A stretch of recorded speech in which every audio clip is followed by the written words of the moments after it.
They don't talk about us, only when there's a crime.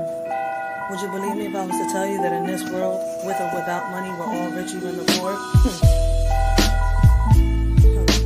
The problem is those that say that I'm reaching out to give a hand and stay they leeching hands is itching, ready to see you missing. Well, thinking what to write, something inside me told me I can freestyle or I can rap. I can go with a rhythm that can make you dance. Tell you what I see on a daily, tell you everything's okay just to avoid dilemma. Or I can simply bring you something positive to the table and warn you of the ongoing problems that we're having. Instead, I have to reach out to my conscience once again as I watch the crime and the violence rise and the kids lose their innocence. Now the concept of forming a home day by day loses its essence. They don't want to hear that. I can't keep my arms crossed in front of the system. If I don't do something, I'm also part of the problem. As guilty as the one that pulls the trigger, like the person in the crowd that hits the record button on their phone to expose a lie instead of the truth for clout. They need 1,000 views. The government doesn't have a solution. The problem started when we took God out the equation. The problem ain't us celebrating. The problem is that we a nation divided when we should be a nation united and praying. That's how we live today. When problems occur, we come up with a meaning. Laugh a little, move on with no care in the world, as if it ain't even a thing in this world. If it's like this today, I don't want to see the future. Because nowadays, they'll make a meme out of a person that can't even see the day of light no more. What makes you think they care? They can't even break bread at the table. I don't know how you want to be rappers and lyricists can go on with life, living on an illusion of nothing good to write. Talking about killing someone, selling drugs with pride, until the scripts are flipped and it's someone you love dies. Right? This ain't solved by activating the National Guards and going behind bars. This is deep, this is me and you. And they say as time passed by, we'll heal everything. Shit, you know these scars? I seen time flash by and never felt that. You get me on standby, ready to kill everything. Alone in the mirror looking at myself, say, girl, you're everything. You don't need for anything, shorty.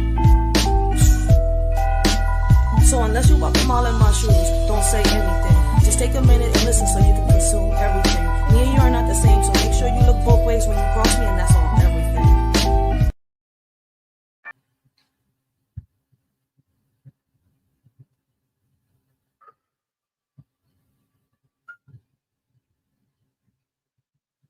Just checking. Alright. Just checking. Alright. I need a better mic. And I know I sound a little messed up, right? And the reason I sound messed up, I've been down for a couple of days, almost a week. My shorty went to school. She came back home and she got everybody's. I don't know if I'm immune or something, but when they get sick, I get kind of like the symptoms, right? It's kind of like, well, I know that I had pneumonia before, right? But it's kind of like the symptoms. Kind of like if you're having like, I don't even know how to explain it. You can't even compare it to pneumonia. Like, every time somebody is sick around me, I don't get like them. I don't be all the way down. But I kind of feel the symptoms. But I don't be all laid up in bed like everybody else. I mean, I don't think I'm immune to getting sick, but that's the weirdest thing ever. Like, to really feel sick, I think I've only gotten like that maybe once or twice in my life, like with fevers and shit like that. And it was crazy because it scared the doctors. It scared my mom when I did, because they could never, ever tell my fever from the outside. They would have to put a thermometer in my mouth. It's the craziest. But yeah, man, she went to school, got everybody sick. But yeah, we're going to be reacting to that. We're going to be diving now, right, the rabbit hole, learning our history, right? We're going to be learning, we're going to be watching 2 clips of, let me see, is it going to be 2 or 1? Because I think these are 30-minute videos, right? Yep. We're going to be watching a clip of, we're going to be going down the history of the Bible too, right? And we have a video right here that's called Creating Christ, How Rome Invented Christianity, right? And it's like a 30-minute video, 27-minute video, right? So I appreciate everybody be sending me these videos. Trust me, it's a stepping stone for me. I keep watching the content creator, right? And along with that, I get more suggestions with other videos. And I keep, I'll be watching. Like, I want to learn, right? Like, I keep telling people, right? I ain't here to judge. I ain't here to bash nobody or bring nobody down, right? If you're like, when we going down the rabbit hole and stuff like that, if you know your history when it comes to your roots and stuff like that, hey, say something. Like if you could relate to the video, you know something more than what's being said on, this live, you're more than welcome. You're more than welcome to chat down below. Just keep it respectful. Please respect the host, respect the chat, respect any guest that comes on, on the live or, in the chat. Like I would really appreciate that, because you know what? A shorty will block somebody. I don't care if we joke around, if we're goofing, right? But keep it respectful. One thing is, joking and roasting. Another thing is sitting here and disrespecting somebody. We don't tolerate that shit. So we're gonna get this joint started, right? I appreciate everybody that has rocked out with a shorty, is rocking out with a shorty. Oh, let me see. Nope, I got the wrong video. That's pink. We ain't gonna be reacting to pink, right? So let's get started with the current news, right? So much going on with the politics.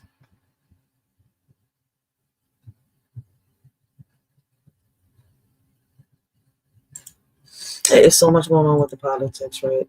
Not so long ago, we reacted, right, to Senator Crockett and Senator Mays going back to back at it, right?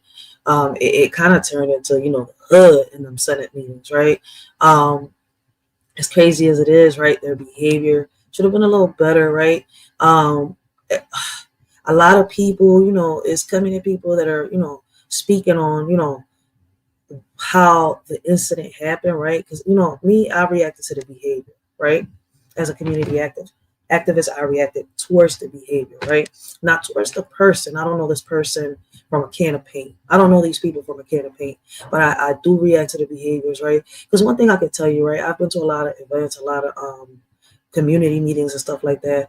And, mistakes happen sometimes, but I've never really seen senators, lash out, right, throughout a meeting or something like that. You see where I'm coming from? Like, now, after a meeting, have I heard people, shit, fuck, say certain things that, oh, snap, they in their comfort zone. They not, in the meeting right there talking. They have to be professional. Oh, they out, they relaxing. Yeah, I've heard them slip up and, act like us out here in the hood. But never, never, never during an event or a meeting, like, wow, the crowd is right there and everybody's talking, trying to, get their points across, right, and stuff like that. But, apparently, I guess with Senator Crockett gets like that, right? And it's crazy because she's a beautiful, beautiful Black woman. And I'm not understanding, right? And it's crazy, right? Because, like, we need to better represent ourselves, right, when it comes to, our communities, right?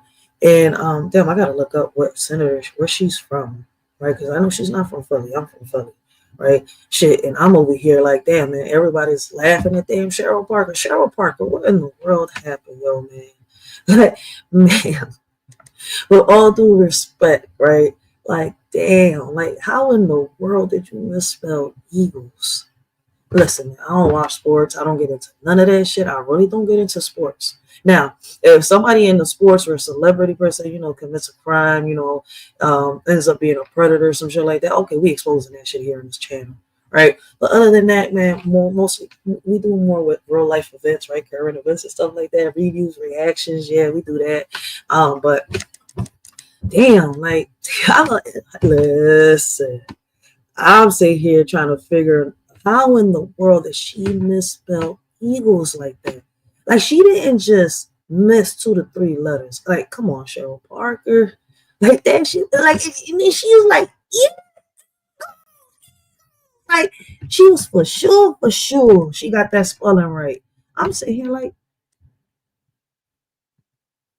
now, if I would have been on TV and I would have fucked that grammar up, my baby pops wouldn't have let me live that shit. He wouldn't have. I wouldn't have made it into tomorrow without him making, like, for real. But yeah. My bad. But yeah, so much going on, right? With everything, right?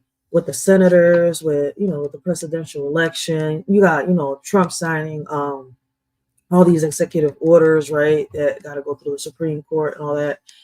And a lot of people, in their bags because of a lot of them, the women. Right. I think I gotta look up that video. we're gonna play this video right while we get into the child tax, right?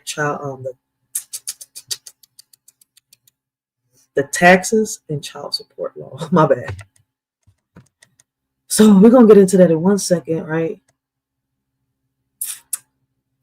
But my thing is, right, I feel as though, like I tell people, right, if we want to make a change, right, the same way we focus on how, to put in a president every 4 years, every 2 years, we elect the judges, the DAs, right? We elect the senators, the governors, the mayors. We elect all these people, right? And the legislators, we do all this. We're not legislators. I'm just telling you, we elect all these people into office. Commissioners, right? Like, listen, people need to wake up on how many people, automatically get picked in because nobody goes to vote for them. And we're sitting here complaining. I think it's time for us to really, grow up, right? And instead of just doing too much of this, we need to go over there and start speaking up and demanding what it is that we want and need. And I'm not saying start rioting and act like fools. There's ways of getting things done and accomplishing them. And what's crazy is, right, even throughout my lives, throughout people's lives here on YouTube, right, watching other YouTubers, podcasters, right, you can see other people that have accomplished things, right? They have gone to meetings and stuff like that and have actually gotten laws passed. People meeting up with senators, mayors, governors, and all of them in the offices, right, in different places, actually getting this done, putting that footwork out there. They're not just talking, right? They're actually walking. They're talking and walking. So they're not just online gibbering and chatting. No, man. There's people out here actually putting that footwork. There really is. It's just that, unfortunately, right, we got how can I say it? So many warriors fighting, but it's too many of us giving a blind eye. Let me see if I got the song here. I don't know if I do.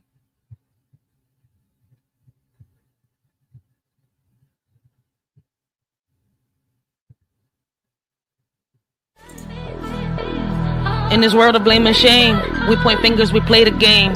But as our children cry in fear, we turn the blind eye, we shed no tears. Believe our women, they say, while our kids are led astray. Lost in darkness, lost in pain, yet their cries fall silent like the rain. It's a shame how far we've come, blaming all the men playing dumb. But our children need us near to wipe their tears and calm their fears. In this land of the free, water's a commodity for you and me. Can't you see? It's not fair, it's plain to see. People struggling to pay for something they need every day. In America where we say we're free, but water shouldn't come at a fee. A shorty just speaking in general about the things that seem so small. This ain't meant towards everyone, just a cry in the dark. In America where water is marked. Brothers and sisters, hear my plea. This is not about you or me. Our kids are the future, they hold the key. Wake up before we're met with defeat. In this world of chaos and strife, we must guide them to a better life. Teach them love, compassion, and light, so they can lead us out of this endless night. Let's unite as one strong force. For our children, let's stay on course. Together we can make a change and secure a better future in exchange. Y'all should have listened the first time they let the cat out the hat. Now it's a crime. Many are falling into a trap, thinking it's a game, but they full of cap. Some are ready and fully strapped, while others keep falling into the gap. The warning signs were clear as day, but some chose not to heed what they say. Now the consequences come to light. Those who ignored are in for a fight. Listen close and learn from this mishap. Don't be caught unaware, don't fall into the trap. From the wisdom of my elders I learned women are strong, independent and firm. But sometimes we need a helping hand to conquer challenges and make a stand. Independence is crucial, that's true. Yet together with a man we can pursue. Respect yourself first and foremost, so others will treat you like the most. Ladies growing up, remember this advice. You're capable of anything you devise, but partnership and respect go hand in hand. Embrace your strength and make a stand. Memories of the past I couldn't see, now I understand. The wisdom they gave me, respect yourself first, that's the key. To earn respect from others is how it should be. A man's worth measured by how he treats his queen. Love and romance in the air, a beautiful scene. A woman's power to uplift or demean. In her hands lies a man's dream. Lessons learned from an OG so true. In matters of the heart they know what to do. Love and respect intertwined like glue in a world where old-fashioned values still ring through. Peter Pan, Peter Pan, Peter Pan was a fairy tale. Now males want to be females without fail. Women want to be a man. It's a twisted tale. Flipping scripts and roles, they set sail. Fighting for roles, turning to moles, making hits with their agenda goals. Targeting our kids, it takes a toll. To them it's a bliss, to us it's a black hole. They ain't trying to miss. Their agenda is the ultimate twist, infiltrating young minds with their list, but we won't let them persist. I'm with women's rights, but what about men's too? Equality for all, it's long overdue. We want progress, we need to see both sides. Blame and shame won't help us unite. Don't label him a deadbeat without looking in the mirror. Sometimes it takes two to create rupture. Let's have conversations that include everyone. Empathy and understanding the battles can be won. Men face struggles too, let's not forget. Their mental health matters, let's not neglect. It's time to break down walls and build bridges instead. Together we can strive for equality ahead. You scream for the police every time he come around, then scream child support abuse, playing victim in this town. Enjoy that check, boo, but remember what goes up must come down. The only time he's worthy is when he bails you out the mess you found. You play the game manipulating hearts without a doubt, but karma's knocking at your door, there's no way out. You point fingers and shift the blame around, but in the end it's your own chaos that you found. You dance with danger, living on the edge of lies, but the truth will catch up to you, no more disguise. The man you rely on to clean up your mess is so profound, will soon see through your facade and leave you astounded. Using a child as a weapon, it's a shame. A woman who lacks self-respect, I can't acclaim. Real men fighting for what they believe in, never in vain. Standing 10 toes down, bringing awareness to the pain. Respect is earned by how you carry yourself, not by tearing others down for personal wealth. Real men don't back down, they fight with honor and stealth against injustice and falsehoods that threaten our health. Let's uplift each other instead of tearing apart, supporting one another from the start. Real men stand tall with courage in their heart, fighting for justice and truth, playing their part. Here's for the men who share their truth, never afraid to stand tall in their boots, respecting our women, fighting for what's right, supporting our kids day and night. Real women out there blazing trails, men by their side never looking pale. Rights for all, let's keep the balance true. Men have a voice, let's listen to. In this crazy world where battles are fought, let's remember the men who give it all they've got. Respect to those who speak their stories loud. Together we stand strong and proud. Together we stand, united we'll rise, setting an example for young eyes. In every step we take, in every plan, guiding the next generation's hand. Leading by actions, not just by words, teaching them to fly like birds. Showing love and respect in all we do, for they're always watching, taking cues. Hand in hand, let's pave the way for a better tomorrow, starting today. Our children learn from what they see. Let's show them how great they can be. Let's be what our children need.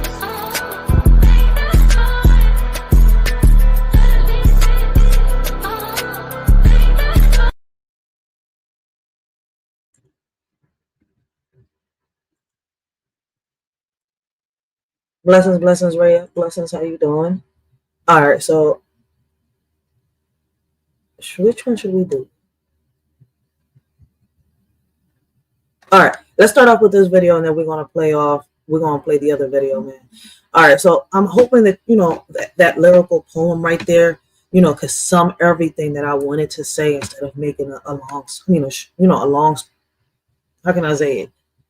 How instead of making the story real long, my bad. Yeah. So we're making a long story short in that little lyrical poem because I could have really went in, but I summed it up in that lyrical poem, and I'm hoping that people can understand.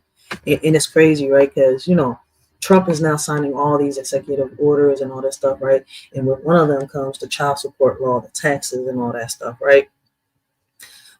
He's also has signed this little bill, this little law, and it's crazy that it has to take, right, a piece of paper and a president to sign this for us to have some common sense, right, when it comes to, right, and I'm not bashing nobody down, and like I tell people, right, and I have to say it like this, right, because when we say the GAY word, right, they strike us, and I don't want to spell it out all the time, right, you see where I'm coming from, so, like, I prefer to say it like that, and it's not to offend anybody. So anyways, right, there's a big difference, right, between you hopping on rainbows, right? Let me put it like this. Between, with you, how can I say it? You with people, right, that are interested in the same sex, right? And then people, right, the men that actually think that there are women. You see where I'm coming from? And I had a conversation about this before. And I've told people, man, a man is a man, a woman is a woman, point blank, right? Even if a man thinks that he's a woman, right? You see where I'm coming from? Unless he's a hermaphrodite or she's a hermaphrodite born, right? And listen, that's a conversation and a topic for another life, right? A man is a man and a woman is a woman. Listen, and if this man is thinking that he's a woman, right? And it's been proven before, right? When they try to do this shit, when the man said, "Oh, I'm a woman. I believe that I'm a woman," da da da da da da, the non-binary stuff, right? They went and they transferred him. They put him in this woman's prison, right? He's in a female's facility now, right? In a whole woman's space. Guess what happened? Him surrounded by women. That third leg stood up, and he knocked up two women. Listen, all he needed was a baseball bat and one baseball. Boom. Straight knockout. Two bitches in one shot. Like, come on, man. Let's be real. He's still a man at the end of the fucking day. It's like, listen, I have a cousin, right? And she's a lesbian, right? And she's into women, right? But one thing she told me one day, she said, Rachel, regardless of anything, right? Lesbians, a lot of them, right? Unless they've, only had been with a woman and they're still virgins, right? They've had dick before. And I'm like, huh? And I'm sitting here, I'm like, wait, what? Well, see, she was just warning me because I was curious and I was asking questions, but then she threw me off when she actually literally was sitting there being honest with the question. And I'm like, oh shit. So she was like, they've had dick before. So don't be fooled. Some of them, go back to it. Some of them be in relationships when they cheat on their girl with a man. And I'm like, oh, snap. So she's like, regardless, at the end of the day, she's a woman. So, she's going to crank that. And I'm sitting here like, oh, shit. So once again, like, it's just crazy because I hear the stories from every side, right?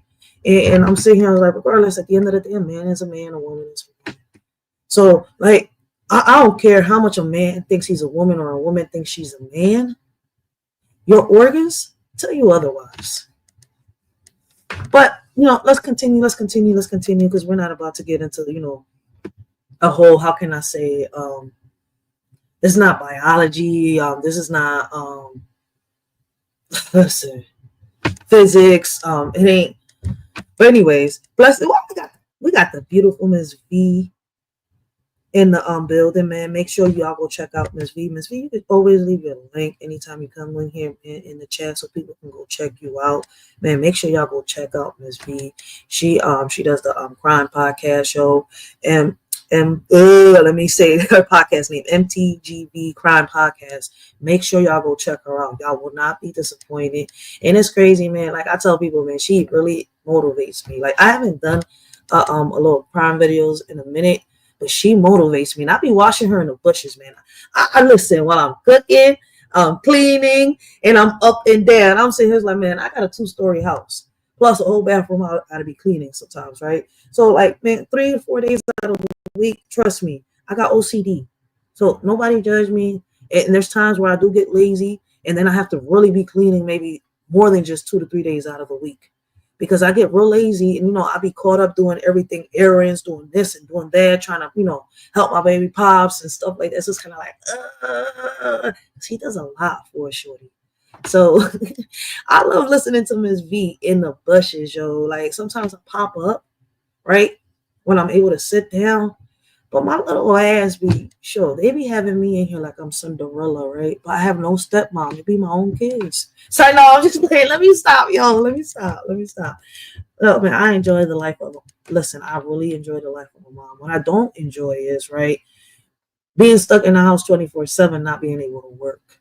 And it's been like this a year already and some change. That, I can't. I hate it. I mean, I'm recovering though, yeah. But I miss working and I miss taking care of the elderly. Like it's like a little empty space in my heart. I don't know how to explain that shit.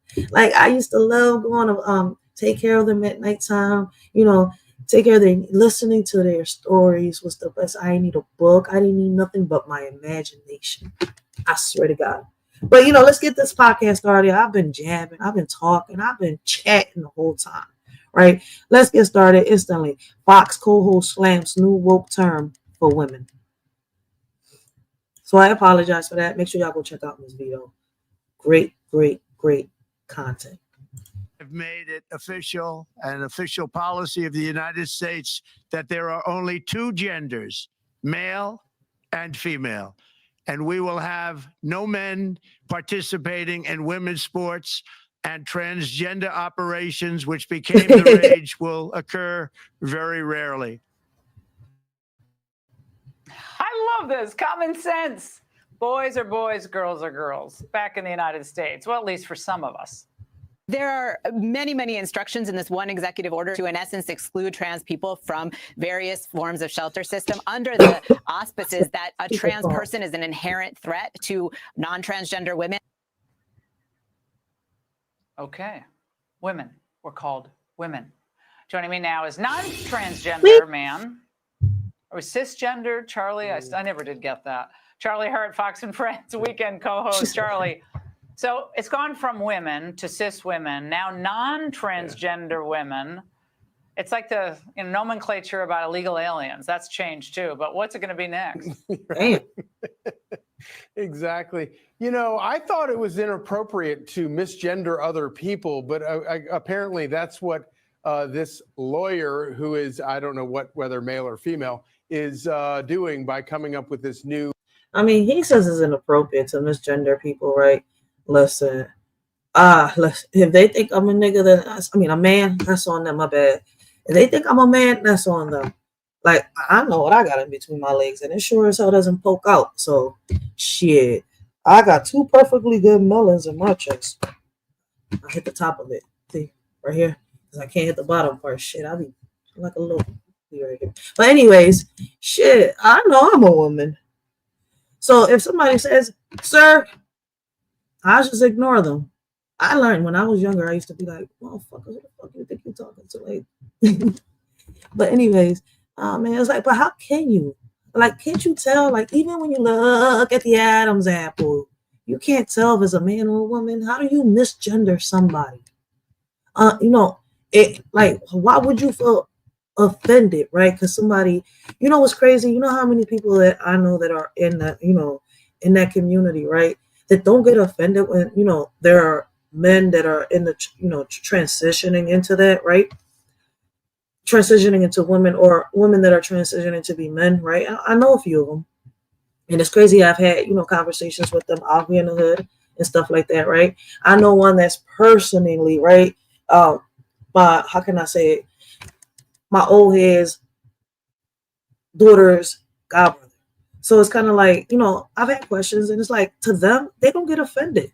You see where I'm coming from? Like, why get offended if somebody, sees this or says that? Like, at the end of the day, they know who they are, and what they want to be. You see where I'm coming from? So it's like this whole outrage that's been happening lately. I've seen so many of them lash out, curse people out. And I'm like, why? Why? Because so many of y'all don't. You see where I'm coming from? Like, what is the lashback for? Unless you're feeling uncomfortable in your own skin. Because when you feel comfortable in your own skin, when anybody else says, thinks, does, and tries to do to you, shouldn't even fucking matter. Unless they're trying to harm you. See where I'm coming from? Like, I don't know. Maybe I'm tripping. But like I tell people, right? There's a big difference between, you being into the same sex, right? Your sex preference being the same gender. And you being, you being a whole male or whole female, thinking that you're the complete opposite of what you are. Two different completely, I don't know why it's combined, why people think it's the same thing, but it's not. It is not. But I'm not going to break that shit down. Let's watch the video. My bad. A whole new gender. But, whoever thought that we would need an executive order to basically lay I out just said what that. any child in the 2nd grade. I just said that. Why does it have to take a goddamn piece of paper signed by a president and ordered by a judge for people to have common sense? Made common sense again. I mean, you know what? Let's continue, because I feel like I have no common sense. Knows, which is there are 2 genders. Nothing wrong with, obviously there are a lot of people who are confused, as we have seen, but forcing the rest of us to bow to their confusion is insanity. Well, Charlie, as we're finding out, the more we look into it, a lot of kids become confused in public schools and private schools, for that matter. And a lot of parents. I mean, yeah, it's like that, right? And what's crazy is because how do you not expect the confusion to happen? I mean, everybody's being raised differently, first of all. But the one thing we was all taught the same is, right? Hello, if he has a 3rd leg, it's a boy. It's called a penis, right? And if she doesn't have nothing in between poking out, right? It's a vajayjay called the vagina. Like, come on, common sense is common sense. Like, I'm not trying to be a bitch, but shit, you put the penis in the vagina, boom, baby gets created later on. Not a penis in the penis or the vagina in the vagina. Come on. Sorry, I apologize for that crazy, ratchet, random thought, but it had to come out because it's like, I feel like I don't know what dimension I'm in. I feel like I'm in a whole, like, I feel like all parts of the universe, like all parallel universes, like just crashed, combined. And I'm in the whole fucking, we're tiny, we're toony, we're all a little loony. Like, I'm in the Tiny Toon world. Speaking out about that, whatever people want to call it, grooming or propaganda or, gender bending. But I mean, kids hear a lot of stuff in school that is not related to reading, writing, and arithmetic. Thank you. And Donald Trump's going to have to figure out if there's a way for the federal government to gradually start defunding the schools that continue to do this. Yeah, and of course it's not, we're talking about public schools here. Public schools have gotten in on it. Obviously the universities have gotten in on it, and it is propaganda. And you do enough of it, and people start. Facts, Ms. V. That is so true. That is so true. But Biden did that. Biden was the one. That's what I'm sitting here trying to figure out. So people would have been okay, right? And listen, I didn't vote for Trump, right? I wanted Stein, right? And people will be like, why you wanted Stein? Look at her policy, right? Listen, on some real shit, Stein's and Trump's policy wasn't so different, but she was not with the police immunity. She was not with the extra stuff that Trump was with. And if you look at her interviews, she actually said, you see where I'm coming from? It should be our rights.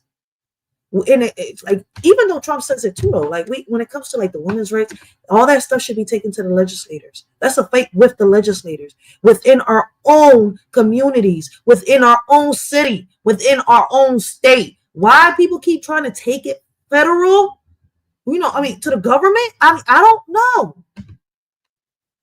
I don't know. We need to figure it out if y'all want to, him to sit here. This is what's going to be done. But we can't seem to fucking figure it out. We can't seem to come together. We got women fighting women. I mean, especially now with this little child support law order that he just passed in the Texas. You know how many females I've seen argue back with each other, because we got women over here that believe that, women got rights, men got rights too. The same way that our kids got rights too, right? But you got the women's, as I feel as though that the women's rights should be left alone. They're fine. I feel as though, what more do you need to add to the women's rights? A lot of us women get away with a lot of stuff. And I know a lot of women's about to hate me for saying this, but y'all fail to realize that a lot of y'all have sons the same way I do. So why am I just only going to protect the women and say, fuck the men? A lot of y'all have husbands and fiancés. A lot of y'all have fathers that y'all adore. Not all of y'all women have bad and toxic relationships with y'all fathers and mothers. So it's kind of like, listen, hate it or not, I'm neutral on this shit. I'm cutting it down the middle. Right is right, wrong is wrong, and you can't cut that shit down the middle. You cannot. It starts to affect people, especially people who are already sort of vulnerable in that department. And, you know, in Northern Virginia, just this week, a sex offender, a registered sex offender, was arrested hanging out in a girl's locker room at a swimming pool without any of his clothes on because he was claiming that he was somehow a woman. And a sex offender. He was able to hang in the pool, in the females pool area, right? Because he was claiming to be a woman. But people don't think about that stuff. Right away, we got to protect his or her mentality. Yeah, mental health is crucial. We know that. But it shouldn't be used as a crutch. And it took the school district like a week to go and arrest the person, the man, because they didn't know what to do. This is the kind of insanity that I think has, just shows that the left has gone so far over the edge that it takes something like an executive order from the president to say, look, enough of this nonsense. And I think that the popularity for this is going to only grow because I think we've just scratched the surface of frustration that most normal people have about this. No, Charlie, bingo. And it's why, as you've talked about before, it's why, private schools, Christian schools. It is crazy. They're not wrong. A lot of our kids learn a lot of this stuff, right? In these schools. And I'm not blaming the teachers. It's crazy that is, they learn it, the influence around them. You see where I'm coming from? But, whoa, where is it? I'm about to leave the link, right, for anybody that wants to come up, talk real quick on the topics, right, and hop back down. Y'all more than welcome. Hop up, talk a couple minutes, give y'all perspective if y'all want to. Hop back down. Let a shorty know. Or if y'all want to, have a conversation with a shorty, let a shorty know. All right? But I am going to continue to review and react to this. I would love to hear y'all perspectives, and a shorty will, pause and have a conversation with people to let y'all put y'all inputs, because that's what these lives are for. Let's talk about it, right? We don't need to be disrespectful. We don't need to argue, right? We could agree to disagree. But at the end of the day, we could put solutions on the table. If you have them, let's put them out there. But the link is down there for anybody that wishes to come up while the shorty is up on, up here. And y'all more than welcome to give y'all perspectives and y'all opinions. But we're going to continue. My bad. I just wanted y'all to know that. But if y'all wanted to, come and give y'all opinion on any topic that's being brought up, y'all are more than welcome. Just let a shorty know first, please, because y'all will be waiting back there. I'll be on the other screen. Schools, homeschooling, online schooling is taking off all across this country. Charlie, as always, thank you. Great to see you. All right, that's it for us tonight. Make sure to follow me on social media. Jesse Waters is next. Hey, Sean. All right. So we're going to pause that right there. We're going to get back to that right. And we're going to show y'all this video over here.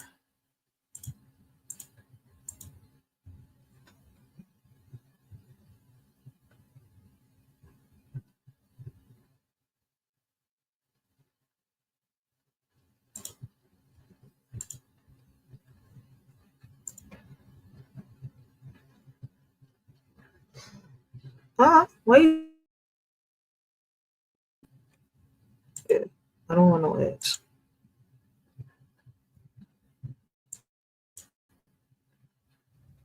I don't know if y'all have heard about it yet or not, but baby, All right. So we got single moms are upset of new President Trump child support law, and they're asking the men only. I'm asking both. What are y'all opinions? How do y'all feel about this? Does it bother y'all? Does it affect y'all any bit? my baby daddy just sent me a message, y'all. Talk about if you put. She said, my baby daddy. I don't know if y'all have heard about it yet or not, but baby, my baby daddy just sent me a message, y'all. Talk about if you put your baby daddy on child support, they'll be claiming. Fellas, Welcome back to the channel. Today, we're diving into a topic that has single moms across the country fired up. President Trump's new child support law has sparked outrage, with many feeling the heat of the changes. But what's really behind this new policy, and why is it causing such a stir? Are we witnessing a shift in the system, or is there more to the story? Stick around as we break it all down. Don't forget to like, comment, and subscribe for more updates on this controversial topic. Today's gonna be a good day. Apparently, one of Trump's, I'm not sure if it's gonna be an executive order or what it's gonna be. Those fathers or mothers out there that are paying child support will now be able to claim their kids on their taxes for the tax exemption. This is a huge deal.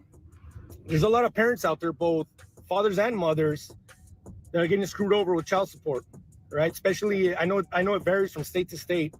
I can speak for California, and the system's ridiculous. I'm glad that there's some change coming for all those parents out there paying child support. You'll be able to claim your children now on your taxes, which is great news. The child support system is obviously in need of some reform. I know here in California, it's horrible. I got a lot of friends that are on child support. The system's crazy. It really is. You know how many men have gone to jail? I mean, listen, it's crazy because some of them deserve it, but some of them don't. Behind this child support bullshit, no. A lot of them don't deserve to be behind the bars, but, unfortunately, they is. Dads out there paying a shitload of child support, and you see the girls, right, either unemployed or even if they have another job with their nice nails or fancy cars, drinking fucking Starbucks every morning. Meanwhile, you got the father barely able to pay any fucking bills, working his ass off just to stay afloat. So I think it's good. I think change is good. I think it's fair.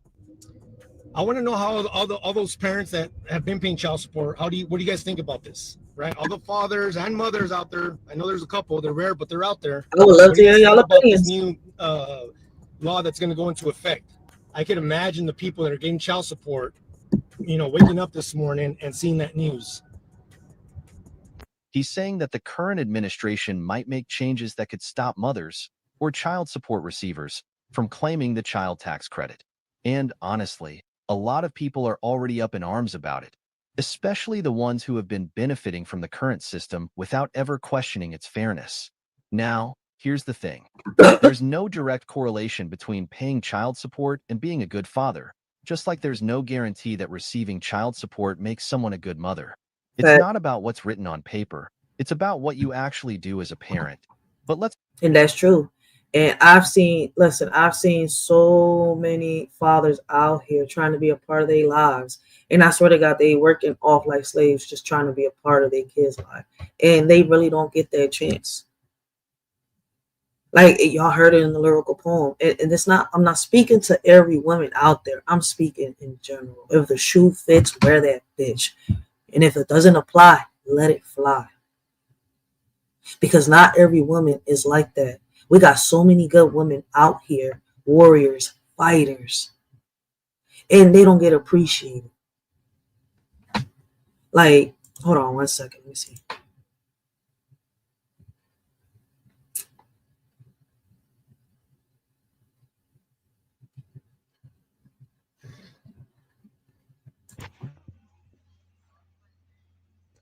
In a world without women, will there be loving compassion? Their strength and wisdom is essential for our evolution. From nurturing to leading with grace, women bring balance to every space. Their resilience and empathy, crucial for humanity's harmony. Can this world truly function without the essence of their contribution? Let's honor and respect them, for they are the heart of our civilization. In a world without men, will we thrive or fall?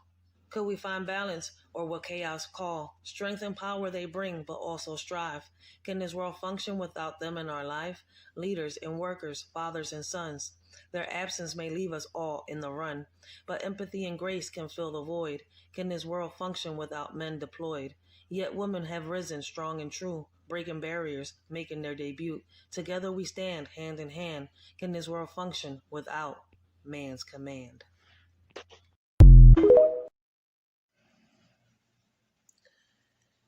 Would this world function properly without the laughter of children's glee, their innocence and pure hearts adding color to life's art? Imagine a world without their curious minds, no tiny hands to hold in times, their dreams and hopes a beacon bright, guiding us through the darkest night.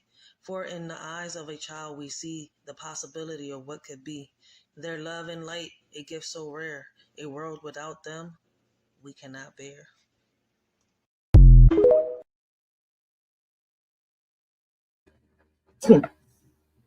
So, could y'all imagine a world without men or a world without women?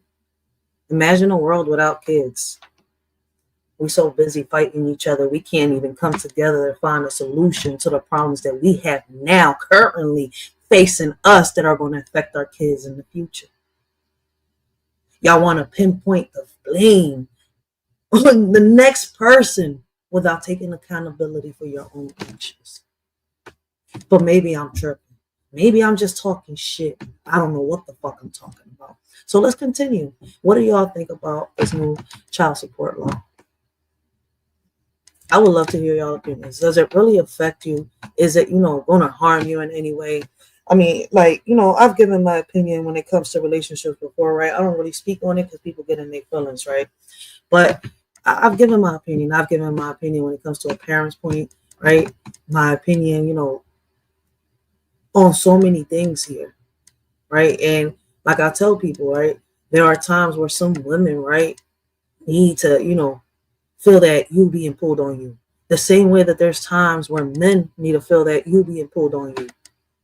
We got to cut this shit down the middle, right? Not all men are bad and not all women are bad. But we got the how can I say it? We got some evil ass motherfuckers out here. You see where I'm coming from? And unfortunately, right, in my world where I see a lot of this stuff, when I do go out here, you see where I'm coming? When I do hear stuff, when I listen to stories and I witness some shit, unfortunately, right? Unfortunately, us women get away with more shit than men do. And I'm a woman saying this. I've had women get mad at me. Trust me, I've gotten lashed back for saying this. But I stand on what the fuck I'm saying. I have 2 sons and a daughter. And I'm not just going to fight for my daughter because I'm a woman. I'm also fighting for them boys' rights.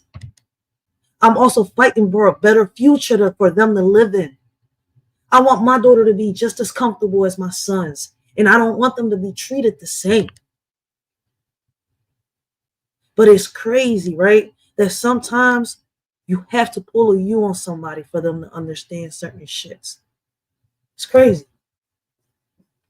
Am I against that? No, sometimes you have to give somebody a taste of their own medicine. Like, look, this is what the fuck I'm going through. This is what you're making me feel. But you don't like it when it's done to you, huh?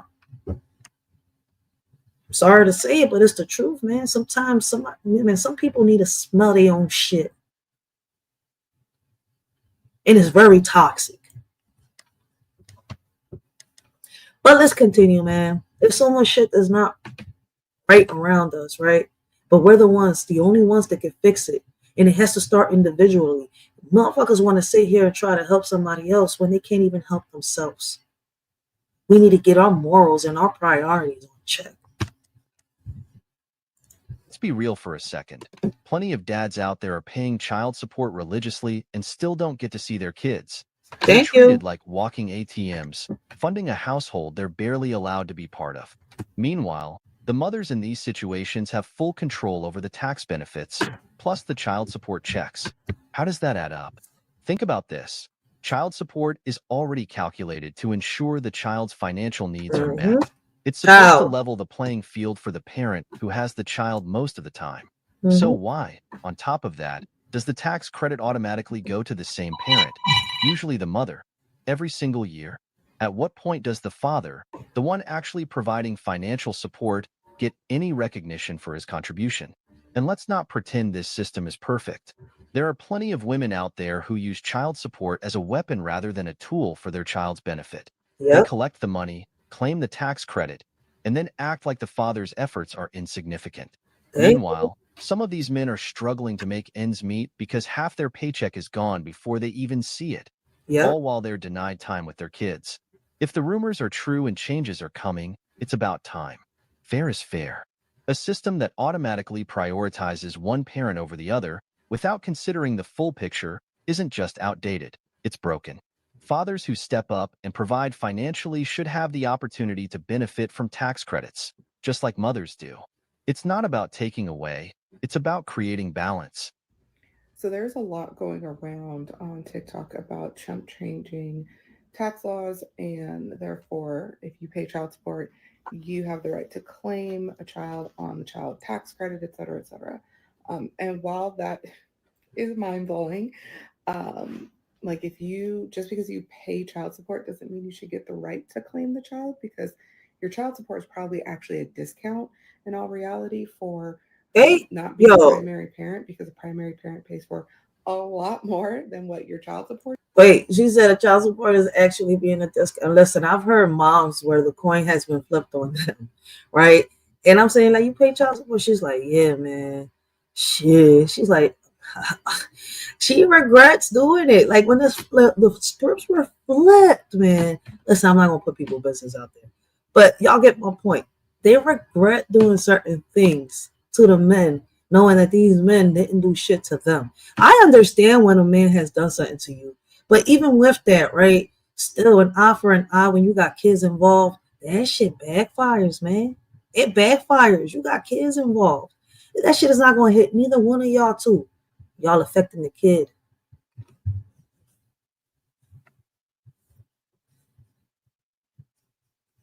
Yo, she said it's a deduction.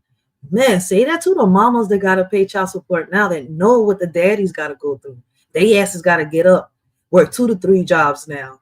And they have no custody of their kids. But guess what they got? The freedom they wanted. You know, you see what I mean? I don't like it now, huh? You don't like that shit? Yeah, you can get up and walk away and not have that little kangaroo baby in your pouch. But guess what? You're not going to like what comes with it. That's why I be telling some mamas, man, you better appreciate what you got, man. Don't let that man go. And I don't mean by go like, oh, man, be upset. No, man, what I mean, let that man be a daddy to his son or his daughter. Don't let him walk away, because a lot of men are doing that too. A lot of men are starting, they know their baby mama is toxic. They know that as soon as they go knock on that door, everything's going to go loud. They're like, fuck that. I don't want to keep hurting it. He's like, unfortunately, and you know what's crazy? I see it too. The sacrifice they have to make is not seeing their child, right? Because they don't want to hurt their child. They don't want it like that. And it's fucked up. Yes, I've seen some good ass fucking fathers cry real tears. Like, man. And baby mamas make fun of them. Like, you know what I'm saying? Like, that you going to sit here and bash him because he shed a tear for his son or his daughter? I bet you ain't shit. I'm sorry. It's just that I live in the hood and I see so much shit like this. And I'm like, yo, y'all don't get it. Y'all don't get it. When moms and dads do that, they put a child in a situation they don't want to pick. Damn, unless one of y'all is the asshole when the child sees it, man, let the child be. You know what? Let's continue. Because I swear to God, I could listen. These be hood conversations. In the summertime, what the fuck do y'all think we be doing out there? Worth paying for. But that's a whole nother post, This another is true. conversation. But I'm pretty sure you can go ahead and get an IP pin from the IRS for your dependent, so that essentially you need that to file and claim them. And therefore, the child support parent can't do that. So something to consider, something I plan on doing myself. Oh, shit. This woman right here is saying that the primary parent, the one with the most custody, should always be the one claiming the child on taxes. But let's be honest for a second. This isn't about what's fair or equitable. It's about control, entitlement, and disregarding the contributions of the other parent, usually the father. Here's the kicker. Child support is calculated based on how much time each parent spends with the kid, right? So even if the father spends less time, he's likely paying a substantial amount of money to make up for that. But what happens when that money gets sent over? It's used for the child, sure, but it also helps cover the primary parent's expenses, like rent, utilities, groceries, things that benefit the whole household, not just the kid. Meanwhile, The parent paying child support is often left struggling to maintain their own financial stability. Yet, when tax season rolls around, they're completely cut out of the equation. How is that fair? Let's not act like claiming a child on taxes is just a minor perk. That tax credit can be a significant financial break, especially for the parent who's That's facts. I mean, and you know what's crazy? I've actually seen some parents work this out. I've seen some parents, right, sit here. They've got 2 kids. They were like, you know what? You claim him, I claim her, or I claim him and you claim him. Listen, it doesn't matter, right? However, whatever gender type kid you got, right? My bad, the way I said it, that just came. You know what? Rachel, continue before you. Anyways, it should be something that y'all should, you know, be able to talk about and agree with, right? Which parent is going to sit here and claim the child for the taxes? Which child they're going to claim, right? And if y'all got 3, for example, right? One claims one, the other one claims the other. And then, you know, the check for the 3rd one, boom, like that. And what y'all do is, right, y'all split that money between y'all and the kids. Like, come on, you know what? Common sense ain't common sense. And I swear to God, I'm bad with numbers. But I sure as hell solved some fucking math problems in a fucking jiffy. I don't get this shit. God, can you explain why you did that to my brain? I hate math so much. But when I don't have the numbers in front of me, man, I can solve a solution. It's like when I cook, I don't measure shit. I eyesight everything. Because when I measure, I fuck shit up. I swear to God. I'm like the old school people. Like, don't give me no spoons, no cups, none of that. I'm gonna cook and I'm gonna measure everything. Everything be so pumping. I love the way my mom taught me. Anyway, my bad. already shouldering the financial burden of child support. So why should the primary parent, who's already receiving support payments, automatically get the tax claim, too? That's double dipping, plain and simple. Hey, yo. Trump is trying to pass a new law. We know. Fathers or the parent who's paying the child support will be the one who can declare the child on their taxes. This means any single fathers, single mothers who are getting child support payments, the one receiving the payments, will not be able to declare the kids on the taxes. The ones who are receiving the payments, who are paying the payments, can declare the kids on their taxes. Now, I know a lot of single mothers who do a lot of work. But at this point, do you think it'd be more fair if both parents can just split it as far as the taxes are concerned? Or should fathers be able to claim the kids on the taxes? Like I just said, even it doesn't matter who claims it, but I feel as though it should be split. Like, you know, I've seen them do it. I mean, that's my opinion, right? And, you know, I know that a lot of people can't do that. So, I mean, I don't know how it's going to be worked out. But, you know, it's between the 2 people. They got to work it out. Hopefully not in, you know, Lord, give them strength. That's exactly why I have a comment section, and I'd like to hear from you. He gonna put the storm with that. Here's the thing. Fathers who pay child support absolutely should have the right to claim their kids too. Why is it that single mothers seem to get all the benefits, handouts, tax breaks, sympathy, while the fathers... But see, taxes could only be claimed by the women that worked, right? So my thing is, right, all the women out here that are claiming supplemental income, you know, Philly is known for that, but we got a lot of people that work here in Philly, right? But what I'm saying, I'm not trying to make everybody seem in Philly like they on SSI, welfare, and all that. But what I'm saying is that a lot of women right now in Philly, a lot of men, right, are like trying to be on the supplemental thing, right? And I've seen a lot of people actually stop their jobs and start doing listen. That's what I'm saying here. Like a lot of these females right now that are used to getting these little checks plus the child support, right? They can't claim no taxes. And if they have, how? They haven't been working. What taxes can you claim when you don't work? So this only really qualifies for the women that are working. That's the crazy part. And men that are working too. But listen, I hope I didn't confuse y'all. You understand where I'm coming. Because I'm speaking on, you know, how I perceive everything around me. who are literally funding the child's upbringing, get left out in the cold. It's a broken system, and it's time we called it out. Let's talk about child support.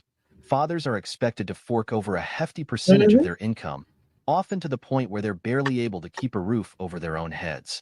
Meanwhile, the mother gets to use that money however she pleases, with little to no accountability. And let's not even get started on how that money is labeled as for the child. Is it though? Where's the oversight? Where's the system ensuring that every dime is actually going toward the child's needs, not mom's personal luxuries? And when it comes to tax season, guess who gets to claim the kids for all the benefits? 9 times out of 10, it's the mother. Why? Because the system assumes she's the primary caregiver. But if the father is paying child support, isn't he? It's crazy. This is only going to be a battle between working parents, right? I was just having a whole debate with somebody yesterday because I'm sitting here and the shorty is snapping. And I'm saying, why are you snapping? Oh, because I'm not going to be. I was like, listen, he claims the taxes anyways. You still get child support. So what is you mad?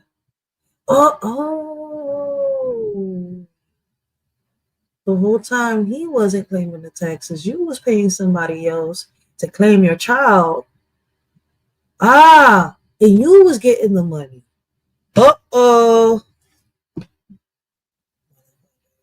See? Those mommies. That's what I was wondering why the moms that are on supplemental or just receiving, child support, man, what the fuck y'all mad for? Y'all asses all day. Oh, y'all can't. I hope y'all Just as invested, if not more. Fathers deserve the chance to claim those kids too. They're contributing financially, emotionally, and often fighting tooth and nail to stay involved in their kids' lives, despite a court system that seems determined to treat them like second-class parents. The reality is this: single mothers have been handed too many perks with zero accountability. They get the sympathy, the benefits, and the narrative that they're doing it all on their own. Meanwhile, fathers are painted as absent, deadbeats, or uninterested, even when they're breaking their backs to support their children. It's unfair, it's biased, and it's harmful, not just to the fathers, but to the kids who miss out on balanced parenting. It's time to level the playing field. Fathers who pay child support should have the right to claim their kids, get tax benefits, and, more importantly, be treated as equal parents. Parenting is a two-way street, and the system needs to stop acting like moms are doing all the heavy lifting. Fathers deserve better, and honestly, the kids do too. So who gets to claim the child on the taxes? Let's talk about it, because I've been getting tagged in all of the videos discussing this alleged proposal that Trump tweeted that basically said if you're the parent that is paying child support, that you will by default get to claim the child on the taxes every single year. And so let's preface this video by saying it is merely a tweet, it is merely a proposal, it is merely something that Trump may be seeking to introduce as he assumes the presidency. In other words, it is not current law. So let's talk about what is law. Right now, federal law says that the custodial parent that has the child, the majority of the time throughout the year, is the parent that gets to claim the child on the taxes every single year. What does that mean here in Texas? If you have a court order that says you and your co-parent are going to take turns claiming the child on your taxes, so maybe y'all are going to alternate years. If he decides to claim the child on a year that is technically your year, it's not like the IRS is going to go reading your divorce decree and saying, you know what, you're right. Like, it was actually mom's year, but dad claimed. And so if anything, it's the IRS, right? You may have a contractual claim against him in civil court, but federal law is federal law, and federal law says that right now the primary parent gets to claim the child every single year. In other words, you know that I represent a lot of moms, and so it's not uncommon to see the mom be the primary parent, and sometimes they'll say, well, I want to claim the child every single year, and I'm like, yeah, we're going to stay silent as to that issue because federal law is already in your favor. Absent an agreement in your order, absent any other language in your order that says otherwise, primary parent gets to claim the child on their taxes every single year as of right now. That's not to say that Trump wouldn't be actually seeking to introduce this new proposal that says the parent paying child support would be the one to claim every single year. And so if this law actually does take into effect, consult with a lawyer near you, because there's a chance that even if it did take into effect, it would not supersede the contractual agreement that you have in your court order that says y'all are going to. So what's crazy is many are saying that this law is in effect. Others are saying that it's not in effect. I mean, I don't know when she made this video, because this is a whole bunch of videos being put together. And this was uploaded 17 hours ago. So this lawyer right here is saying that the order is not in effect yet. So we're going to have to look deeper into this. Is it in effect? Is it not into effect? Going to alternate years. If your order is silent as to, who gets to claim the child on your taxes, then it could affect you. So always consult with an attorney. This is not legal advice. I just wanted to clear the air and say that this is not new law that has taken into effect. So everybody stop freaking out. I will post updates as the story develops. Here's the thing. If it's true that Trump proposed a new child support law where the father paying child support gets to claim the child on his tax return, it's about time someone addressed this blatant imbalance. The fact that this even needs a proposal shows how far off the system has been. And the reactions from women like her? Predictable, yet revealing. Oh, shit. Let's break it down. The father is the one consistently contributing financially to the child's well-being. Yet the mother gets to claim the child every single year like clockwork, reaping the tax benefits. Okay. Why? Because the system automatically assumes that the mother is doing more, despite the father literally funding their child's needs. But now that there's a suggestion to shift that dynamic, suddenly it's a problem? Let's call it what it is, entitlement. For asking, who gets to claim the child? Feels less about the So do y'all believe that the women that are complaining are entitled? I mean, I would love to hear y'all perspectives. Are the women currently complaining right now, right, that it is saying that it's not fair, right, that, they got the child all year round, right? They do this, they do that, they work. Why should the father claim the taxes? Do y'all believe that, they're entitled, or they're, how can I say it? They're entitled women, or they're right for feeling the way that they feel? child and more about the money. If the father is paying child support, and sometimes a hefty portion of his income, then he absolutely should have the right to claim the child on his taxes. It's only fair. You can't tell fathers to step up financially and then deny them any of the financial relief that comes with parenting. And let's be honest, some mothers are using child support as a personal slush fund. We've all heard the stories. Child support checks paying for luxury handbags or spa days instead of things the kid actually needs. Meanwhile, the father is struggling to make ends meet, all while being demonized as deadbeat because he couldn't give any extra beyond what the court already mandated. That's not a partnership, that's exploitation. That's facts. I've seen some fathers on child support still come around and give the baby mama some money. And then to top it off, when the kids ask for certain stuff, they'll still go out their way, to give their kids stuff. I've seen those fathers. And what's crazy? I don't hear nobody give those men their roses. None. This law does pass, and let's hope it does. It's not about punishing mothers, it's about accountability and fairness. Fathers deserve recognition for their contributions, not just financial, but emotional too. This isn't about picking sides. It's about ensuring the system benefits the child while being fair to both parents. And if her main concern is losing out on a tax credit, maybe it's time to rethink where her priorities really lie. The child support system in our country needs reform, and it is only day one in office, and Donald Trump has signed an executive order called the Child Support Reform Act, in which he is making changes at a federal level to the child support system. Is this executive order perfect? No. It's crazy because this lawyer over here, the lawyer previously just said that it's not effective. But see, she's seeing like everybody else seeing that he signed that piece of paper. So when he signs it, it's not in effect. I'm confused. So I thought that once he signed that letter, it's in effect.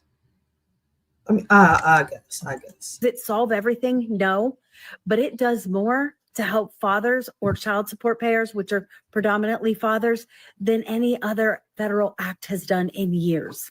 Part one is income-based adjustment, so that child support is more closely aligned with an individual income. So those individuals that are low-income payers will suffer less of the financial burden. Part two will cap arrears. So those that fall behind on child support, there'll be a cap on the amount of interest that can be applied to keep them from going into insurmountable debt. Part 3 is compliance incentives. So those individuals that consistently meet their child support demands, they'll be able to apply for tax relief and benefits. The 3 previous parts of the executive order benefited the child support payers. So in a lot of cases, the fathers. But the 4th and final part benefits the acceptor or the receiver of the child support, and it is streamlined in enforcement so that it'll make it easier for those receiving child support to collect it through an automated system. In addition to this executive order, Trump is now making it so that the individual that is paying the child support is the individual that gets to claim the child on their taxes, meaning that whoever pays gets the child tax credit, which is how it should have always been. If you're paying a lot of money to the other person, why should you not reap the child tax benefits when they don't have to pay taxes on that child support? This is just a start. Because when's the last time you saw conversations happening at a federal level regarding the child support system or the child custody system? I can't remember a time it's ever happened, but this means.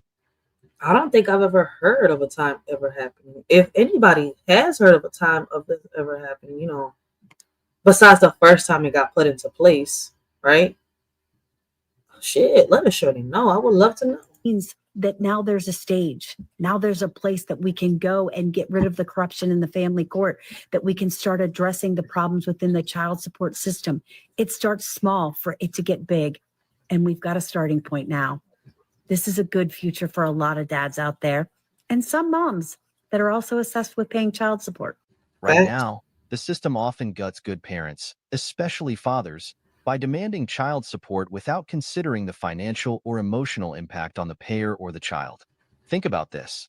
A father working tirelessly, paying a significant portion of his income toward child support, only to find himself unable to afford a decent living situation where his child can comfortably stay during visitation. How does that benefit the child? It doesn't.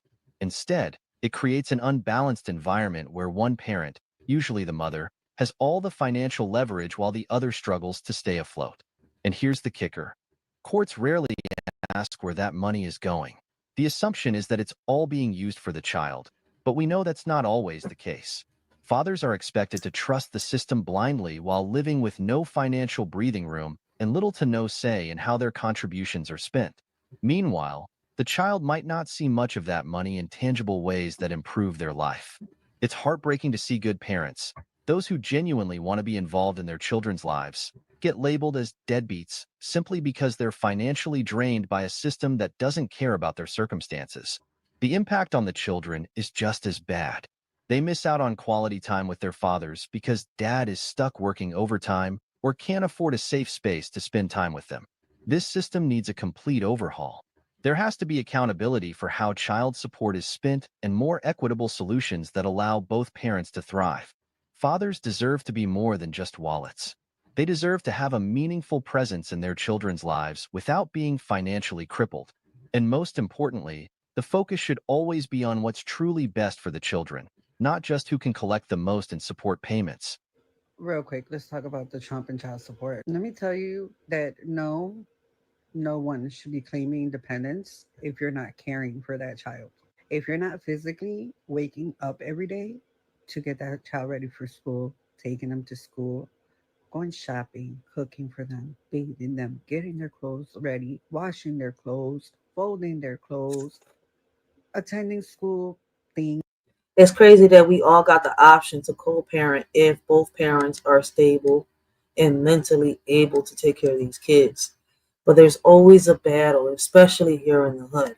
It's always a battle between the parents and the kids, and somehow, some way in the long run get involved, right? Not because they want to, not because they choose to, but because of the parents' arguments and disagreements. Sometimes the kids end up, being involved in situations that they don't, and it affects them in so many ways, and people don't understand it. I don't know if it's that, because what's crazy is we was kids at one point. Every adult in the world was a child at one point, right? And I don't know if it's that when they, hit the stage of adulthood, once they have all that fun, they hit their head and they catch amnesia. And now everybody want to be, these straight up, I know everything. No, man. No. Because it's kind of like you forgot you was that child at one point. Right now, you're trying to sit here, tell these kids this, and that, but it's not even anything that you've experienced, right? Not anything that you could sit here and solve. It's like now you got adults being negative, saying that this is not possible. We got to do that. We got to, like, oh, I swear to God, Papa Duck is not wrong when he says the things that he says. Shout out to the Word. Shout out to Nathan Gray. Shout out to Kwame Brown Bus Live. Like, shout out to these men that come on here. Shout out to the meal ticket, yo. Like, that's big bro right there. Man, these are men that come on here and really spit the truth how it is. Like, that's not, they say it in their own ways, right? I don't judge people how they, perceive the world, but this world is shut out. There's no more common sense. There's no more logic.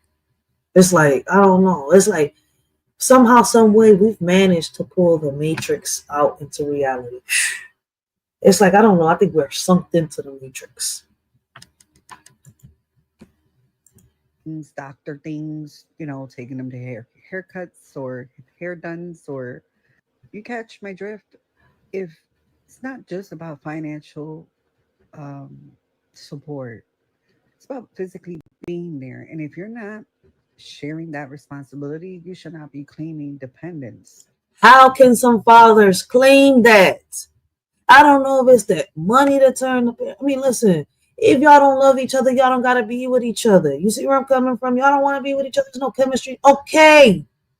But the crazy part is people can't co-parent if they put their egos and their pride to the side. I've seen so many people do it, but it's so rare. And it's crazy that everybody want to go back. Oh, I wish I could be like my grandparents. Tener un amor como el de Celia y el de Pedro Knight. Come on, man. How is that even possible? We're so negative and so toxic. We can't even take accountability for our fucking actions. We pinpoint the fucking blame to others. Oh,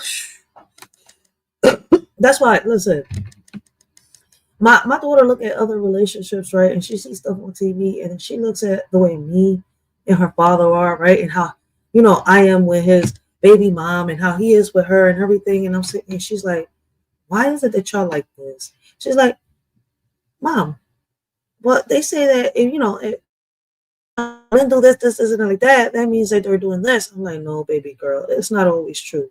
What's crazy is, right, that we're a family, right? And the more, that we grow, the more, the bigger our family gets, right? And when we got people that come with people, right, they're our family too, right? Especially when they treat us like family. You see where I'm coming from? Like, you don't disrespect those that don't disrespect you. You top the disrespect of those that give it to you, yeah. But at the end of the day, right, when people are giving you love, when people are giving you respect, you give it back, right? And when people show you who they truly are, believe that shit. Keep telling, like, listen, man, I talk to my kids. And one thing is, right, I've had 2 relationships, right? I got 3 kids. 2 belong to my first relationship, and I got my daughter that belongs to my fiance, right? My first baby father, he's deceased. He's not here with us no more, man. He have peace in paradise, right? With him, if he was alive, he would still be a part of the family. We would have still been friends. It's crazy as shit, right? Because, he was the first person to teach me about love and friendship. And one thing that people say, oh, you can't be a friend and a lover. Well, guess what? Your lover, your fiance, your husband, right? That person that you plan to spend an eternity with, as y'all say, right? Has always got to be your friend. That shoulder to lean on. Listen, that's a lot. That's a topic for another life. So it's kind of like, there's ways to co-parent, right? Just because y'all not together in a relationship doesn't mean that y'all got to hate each other. Okay, y'all fell out of love. We can't put our weight on our kids' shoulders and expect them to deal with it when they got their own world to deal with. You know what's happening? It's history repeating itself. It's like I see us being our parents. Like, that's why when people was like, why? How can you listen? Because at the end of the day, I never forgot who I was and where I come from and what I wanted to do. Shit, dreams don't just evaporate. Even though you grow up, they stay back there. And one day you might reach them. Shit.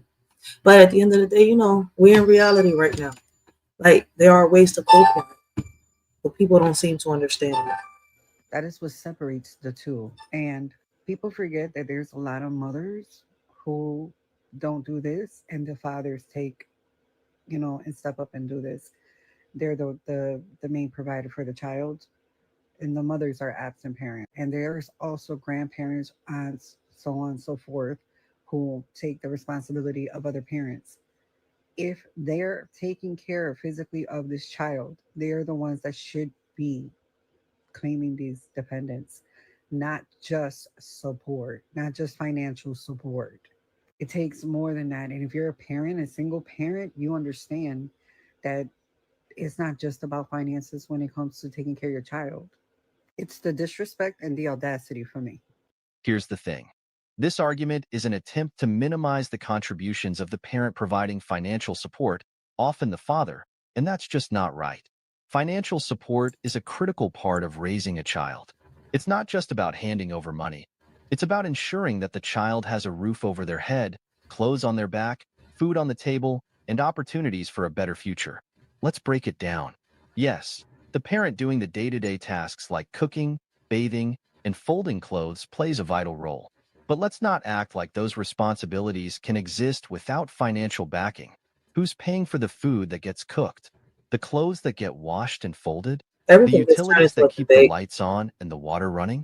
It's a team effort. One parent provides the time and labor, while the other contributes the resources to make it all possible. Suggesting that the parent providing the finances doesn't deserve to claim the child on taxes is dismissive of the sacrifices they make. Just because they're not physically present for every chore doesn't mean their role is any less important. Waking up early to go to work, staying late for overtime, and budgeting every penny to make those child support payments is just as much taking care of the child as cooking dinner. If we want to talk fairness, both parents should have equal rights to claim the child, based on a system that reflects their contributions, financial and otherwise. A father who pays significant child support should absolutely have the right to claim the child on his taxes, especially if his financial contribution is what's keeping the household afloat. At the end of the day, raising a child isn't about one parent outshining the other. It's about Facts. both parents doing their part in different Not ways to competition. give the child the best life possible. Ignoring the financial sacrifices one parent makes while glorifying the hands-on contributions of the other only creates more division.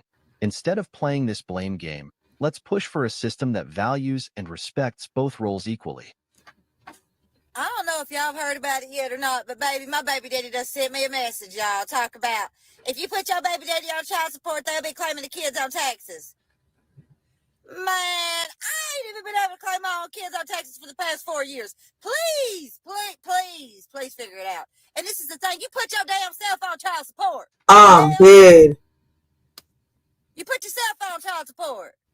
I was trying to pay for you to go get a DNA test thinking you had something to do with the baby. Oh, shit. She said, you're not the daddy.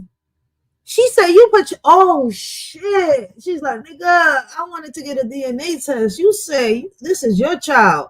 So you better cough that money up. I want to hear that shit now. Yo, who your baby daddy? He need to go hide under a rock. Oh, DNA. I popped her out. She looked just damn like him. And then all of a sudden, he just disappeared off the face of the earth. Didn't talk to him for 2 years. And I was like, fuck it. Maybe if I go get a DNA test, it'll have something to do with my daughter. No, oh God, I didn't know they was going to go for child support. And then when we went to court that day, they were so like, he is the we're gonna put daddy. him on child support. I'm like, no, because I knew it'd piss his ass off. He thought that's all I wanted was his money. Clay, I love you, but damn, bro. So anyways, yeah, he gonna send me that message, hee, ha, ha, hee, ha, ha, ha, psh. Really, bro? Like, dude, come get her every other weekend, and I'll give you the damn card. Come get my child every other weekend, I will give you that card. You can have it back. Every other weekend. Not even full time. Come get my child every other weekend. I'm going to hand you that child support card. Checkmate, you're it. checkmate, you're it. Go get your child every other weekend and we'll talk about you getting the child support card. I'm done. I had dropped the link, for y'all to, give y'all perspectives, but nobody came up. So I'm going to move this on to the next topic, right? This is crazy, man. Listen, I don't go through child support battles, right? I co-parent with my fiance. So, so I don't know what it's like. I think it's a messed up, right? I came from, a broken home. So at the end of the day, right?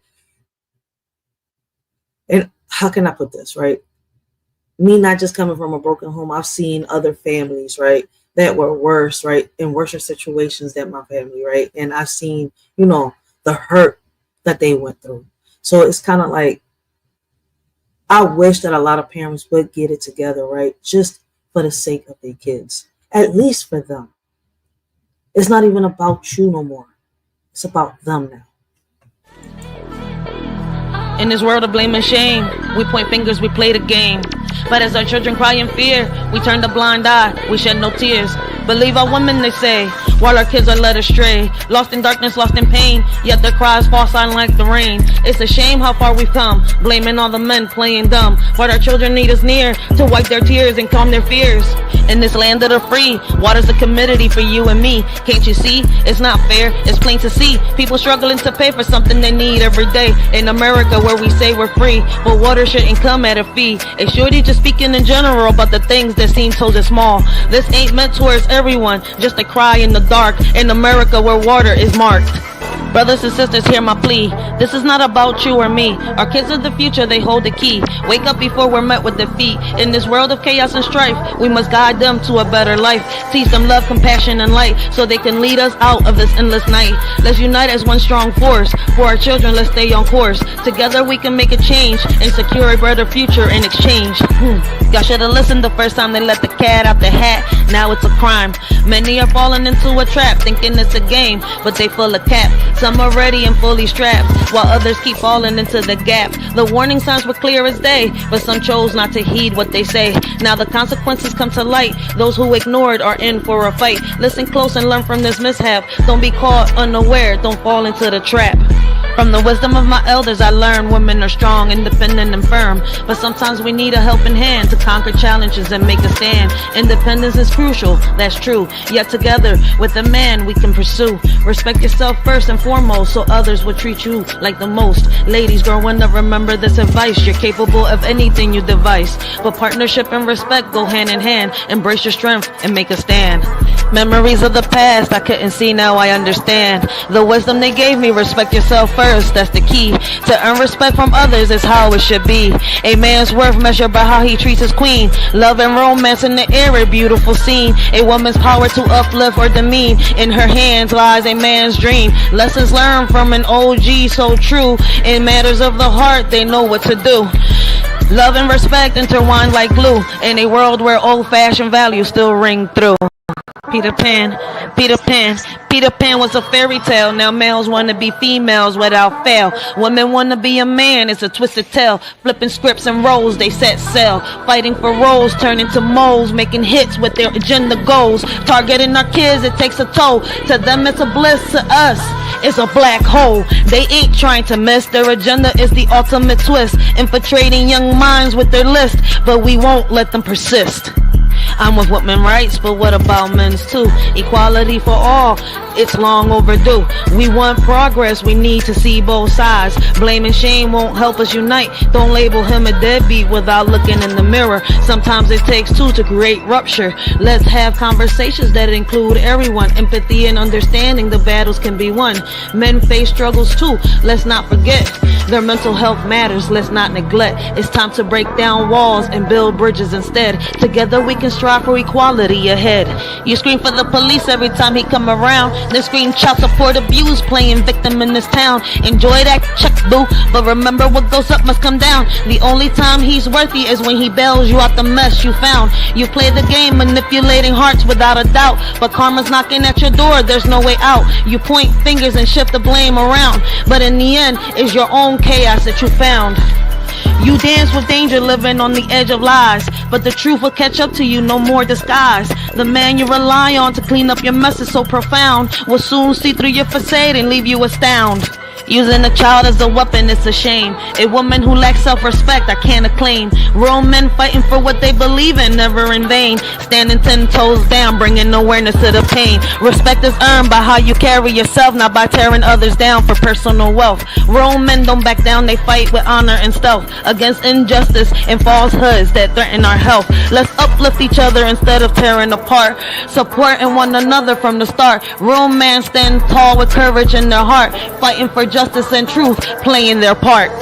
Here's for the men who share their truth, never afraid to stand tall in their boots, respecting our women, fighting for what's right, supporting our kids day and night. Real women out there blazing trails, men by their side never looking pale. Rights for all, let's keep the balance true. Men have a voice, let's listen to. In this crazy world where battles are fought, let's remember the men who give it all they've got. Respect to those who speak their stories loud. Together we stand strong and proud. Together we stand, united we'll rise, setting an example for young eyes. In every step we take, in every plan, guiding the next generation's hand. Leading by actions, not just by words, teaching them to fly like birds. Showing love and respect in all we do, for they're always watching, taking cues. Hand in hand, let's pave the way for a better tomorrow, starting today. Our children learn from what they see.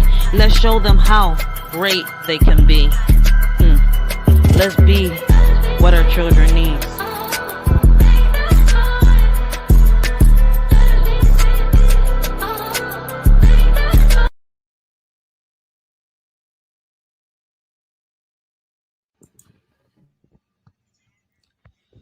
In the land of the free, laws guide our way, but some turn a blind eye, letting warriors sway. Knowledge is power, and rights we find might. As civilians, it's crucial to stand up and fight. Justice is served when we know what's at stake. Ignoring our laws leaves room for mistake. Warriors defend us with all their might, but as civilians, we must also shine light. To uphold our freedom, to keep justice in sight, we must educate ourselves on what's wrong and what's right. Let's not sit idle while warriors bear the load. As civilians, let's rise and share the same code.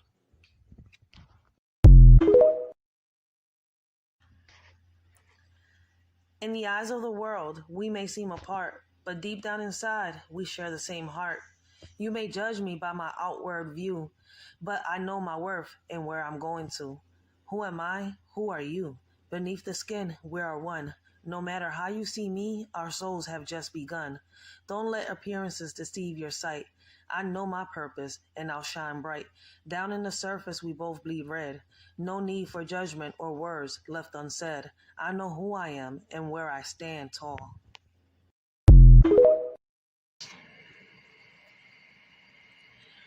Running through fields, laughter in the air, hand in hand without a single care. Skin colors varied, but heartbeats as one. Innocence and friendship shining like the sun. Playing games until the daylight fades. No judgments made, no need for barricades. Different shades of skin blending in unity. Childhood bliss, a pure community. Time has passed, but memories remain of a time when differences were not a chain. Let's hold on to that childhood song where love was a melody all along.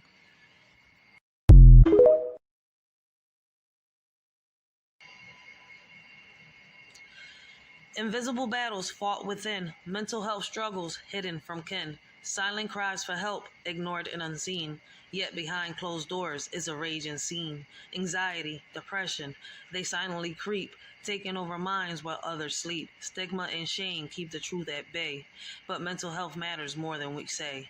Let's break the silence, end the taboo. Reach out to those feeling blue. Listen with empathy, offer a hand, because mental health is something we must understand.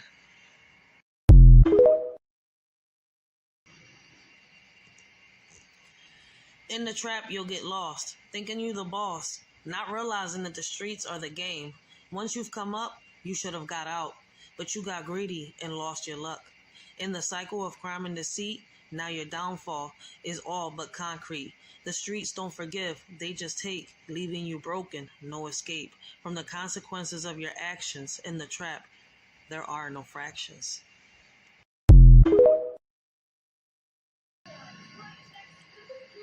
Heartbeats not scared, memories flashing like a slideshow. Feels like all my hopes are crushed, but I'll keep moving forward. Lost in the darkness, searching for a ray of light. Trying to mend what's broken, holding on to what's left inside.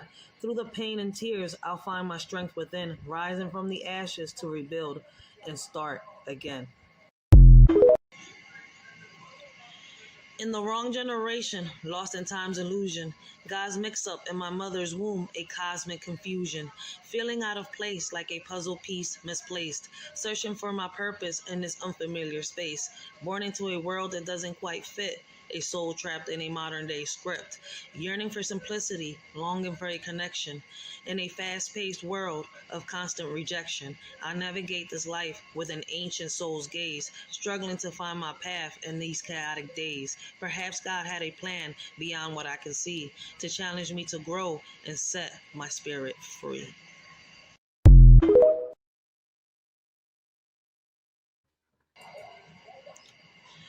In a family of tradition, I stand out like a sore thumb. Born into the wrong lineage, feeling like I'm on the run. Surrounded by expectations that I can never meet. Yearning for a different fate, longing for a retreat. Mismatched with my bloodline, an outsider in my own home. Struggling to find my place, feeling lost all alone. Dreaming of a different life where I can truly be free. Cursed with this legacy that never quite fits me. Not just born into the wrong generation, but the wrong family too. Bounded by blood ties that suffocate and constrain my view, searching for acceptance in a world that doesn't understand, destined to break free from this legacy unplanned.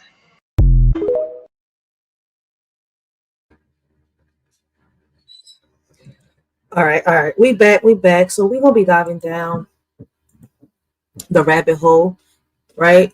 Learning, the history, right, of our ancestors, presidents, the wars, right? How much do we know about our history, right? We've been diving down the Taino roots, right? The Geechee roots, right? We've dove down so many ethnicities, so many cultures, right? We've dove down Jamaican culture, the Taino Jamaican culture, the Haitians, the Dominicans, Black Mexicans, right? We've reviewed and reacted to so many, right? And this be my favorite part, right? Diving down the rabbit hole, right? And like I tell people, right, these are videos, right? Listen, the majority of my history, right? I got it through hardback history books, right? Different types of history books. And it's crazy. I had to re-educate myself from what I've learned in school, right? I've said this before, right? This would be our 7th life already, diving down the rabbit hole, right? And each time as we go further, we add new things, right? We recently just added, right? We just recently started going down the history, right? The rabbit hole right along with learning the history of the Bible, right? So we're going down that history right along with this, right? And we're also going to add something new to it. We're going to go down the history of our existence, the universe. So somehow everything ties up, right? People want to talk about it separately, right? But we're going to be diving into it separately, but together, different times, different days, right? And I also got to get back to my reviews and reactions to the crime videos, the sex crimes, and much more. So we will be getting back to that. Blessings. We got Jamaican Shore Fishing in the building, yo. Make sure y'all go check them out. Jamaican Shore, you can leave your your link down to your video. I appreciate you. Appreciate the support, man. Make sure y'all go check him out, yo. He does a lot of fishing. I love when he goes fishing, yo. I'm telling you, man, his channel is just so relaxing. Make sure y'all go check him out. Great conversations, great topics, yo, and you will learn a lot. Especially if you like fishing, and you like stuff like that, right? Jamaican Shore Fishing is a great channel to go visit, man. I love his platform, man. Go check him out. But we're gonna get this John started, right? We've already reacted to so many videos I've been down our African history, right? Mine's is mixed up, right? I got my African lineage, Jamaican lineage, right? Haitian lineage in there, right? And then let's not forget that because of what happened to my ancestors, right? A shorty also has, right, a little bit of French, a little bit of Italian, a little bit of Irish in her. Listen, a little bit of everything. All right. But what I claim my African side. I claim my Taino side. Taino de pura cepa. You know how to say Boricua de pura cepa? Taino de pura cepa. All right. So we're gonna be going down. Hold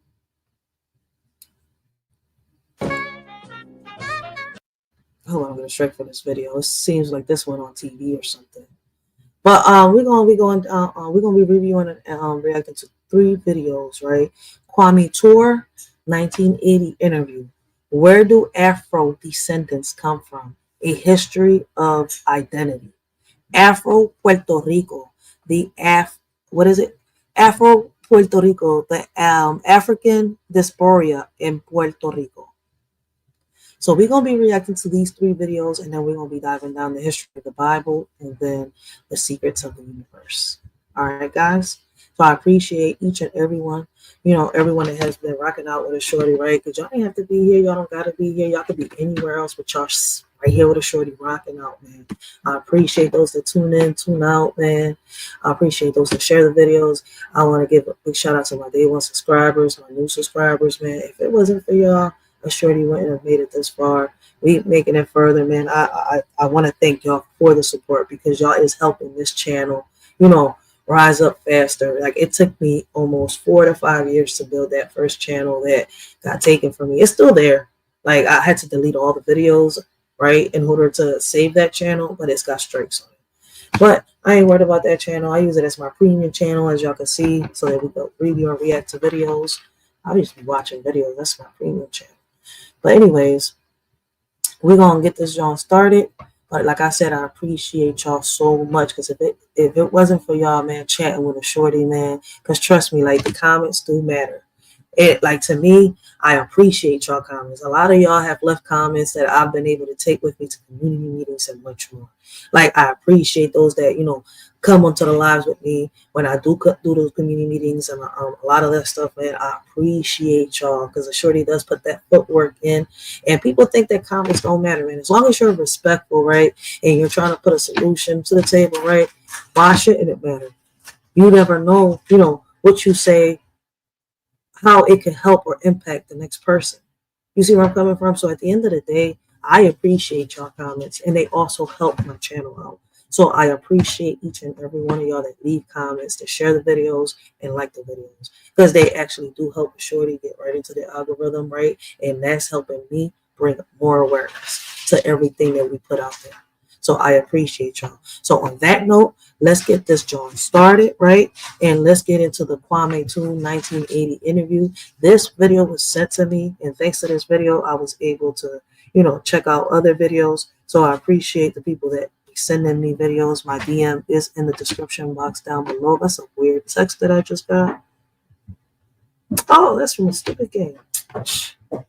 But let's get this started. My bad. Good evening and welcome to TCB. I'm This Mark interview. Alexander, and on tonight's program, you'll be seeing a little bit more of Bob Marley. That'll be a little later on. But first, They had Bob Marley on that day? Is with Mr. Kwame Ture. You may know him better as Stokely Carmichael. His name was associated with the African-American rebellions of the 1960s. And this is my first time hearing on Kwame Ture. All right, this is my first time. So I appreciate people that send me new videos, right? Listen, I love my history, right? I'm still diving down the rabbit hole, but there's so many chapters to our ancestors' history, right? Because it's their history, not our history. Our history, we're creating it. But anyways, right? I appreciate people sending me different videos, which lets me find also videos of my own. And I appreciate y'all for that. Because you listen, man, one rabbit hole leads you into another rabbit hole. So I appreciate y'all for doing this, right? Because it's, helping me a lot. And I do watch a lot of videos on my own. Not the ones we go and review and react to, but I watch videos on my own. So thanks to y'all when y'all send me these videos, man, I can listen, add videos to the playlist on my own, and I can also read, how can I say, review and react to them on my own without being here alive. So it's also, how can I say it's expanding my knowledge, right? And I'm willing to learn more and more. And out of all this, like, listen, we have to, how can I say, decipher the truth, right? Because like I tell everybody, like, listen, how much can we believe out of the history that has been given to us, right? If it's been rewritten, washed down, and much more. So at the end of the day, we got to figure out the truth for ourselves. And how can you do that if you don't read, especially read, right? And I watch these videos, right, to help me right along with my reading. So let's not forget that, just while watching videos, it's not going to help you, because, a lot of these videos, right, are, how can I say, are also people's opinions, right? And I'm not talking about the documentaries and stuff like that. Listen, y'all get where I'm coming from. I don't want to really break all this down. We don't got time for that. But yeah, I hope y'all get where I'm coming from, right? Watching these videos will teach you a lot, but it's up to you to decide for what's true, what's fake. See where I'm coming from? Like, what's entertainment? Since then, he has been kind of underground, but recently has been on a sort of campaign membership drive for his organization, the All African People's Revolutionary Party. As part of that campaign drive, membership drive, he came to Portland State University under the auspices of the Center for Black Studies there and gave a speech to a capacity crowd. After his speech, we posed a few questions to Mr. Toure, formerly Mr. Carmichael, about his party and about the way things look for African peoples around the world for the 1980s. Explain what the All African People's Revolutionary Party is. The All African People's Revolutionary Party is a mass socialist revolutionary political party. Its objective is Pan-Africanism, which is defined as the total liberation and unification. Okay, I didn't even know that. Let me go back real quick. Shout out to We on Lock Nation. Make sure y'all go check out We on Lock Nation, right? He talks a lot about Pan-Africanism, right? I appreciate him for that. Make sure y'all go check him out. Ooh. Pan-Africanism, which is defined as the total liberation and unification of Africa under scientific socialism. It says that until Africa is free, no African anywhere in the world will be free. Our central task, as we see it, is the organization of the masses of our people. We see that our people everywhere are disorganized. And rather than people come to tell us what is the problem and what is the solution, they tell us everything other than organizing the people. The All African People's Revolutionary Party has taken on its shoulders the responsibility and the task of organizing the millions and billions of Africans scattered all over the world. This task we undertake because we understand it's a necessity. Our people must be organized. In the United States, what do you feel are some of the most important agenda items for African people? Organization is the only one. All other agenda items mean nothing unless we're organized. The vote is useless to us unless we're organized. We cannot speak of any type of power unless we organize, political, economic, social, or otherwise. Therefore, for us, the central task is one of organization. We say to all our people today, if they are not in an organization working for the benefit of the mass of the people, then they're against the people. It's only through organization that we will be liberated, and everybody must be in an organization using their energies to help push us forward. There are many organizations out there, from the NAACP to the Republic of New Africa, and everybody should know which organization they think is the one that says the way to get to liberation. If they look and they find in all the organization that this doesn't exist, then it's their responsibility to create the organization that's going to lead us to freedom. Basically, what he's trying to say is no different from what Malcolm X is saying, and we have to come together. United, we conquer.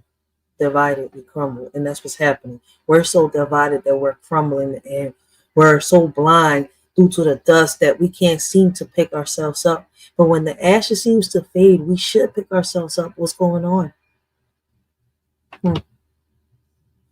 Even though it's two different eras, why don't we see any change? But everybody must be doing something in an organized manner. On a more specific way than, say, identifying institutional racism, could you identify what some of the more particular roadblocks to African peoples in the United States and elsewhere gaining the level of awareness that would enable them to rapidly organize? Well, here the major problem is capitalism. Of course, we see its splinter effects everywhere: police brutality, bad housing, bad schools, bad food, profits rising, etc., etc. So here we can see that the problem is the capitalist system. What we don't want to do is to make the mistake in the past of taking on an aspect of it, not going for the whole central body of the capitalist system. He said what you don't want to do is make the same mistake in the past. But what's crazy is, right, somehow, some way, we keep repeating. We keep making the same mistakes. And I feel as though, right, like he said, we need to, organize. We need to, come together, right? But how can we do that? That's the biggest question. We've had solutions put to the table, but they've all been rejected. You see where I'm coming from? So it's kind of like, the brainwash, they call it brainwash. Is it really that deep? Is it really that powerful? That what's calling within us can't seem to form. And yes, I got a little poetic right there, because it's kind of like, oof.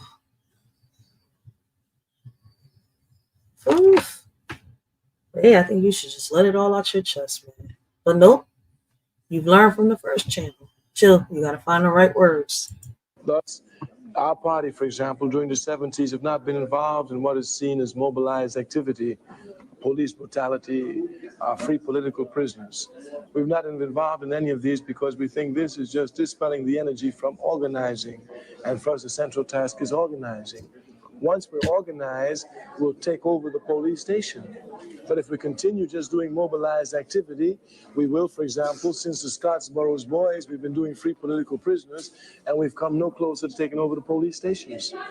Therefore, here, we say we must not repeat these mistakes and errors. We must go now to organization. Once we're organized, we can take on any aspect of the capitalist system. Many political quote-unquote leaders of today suggest that America is about to relive the 1960s. What is your response, particularly in respect to African peoples, to that suggestion? No, this suggestion is made by people who don't know what they're saying and made by the enemy in trying to trick us. Some people actually think that we should go back to the 60s. The reason why we're able to do what we did in the 60s was because it was the first time we did it and the enemy was not prepared for it. At the same time, there was a war in Vietnam, and you had African youth in Vietnam with guns in hand. Therefore, overt and brutal repression in the cities would have brought overt rebellion in Vietnam, a divided army they could not have.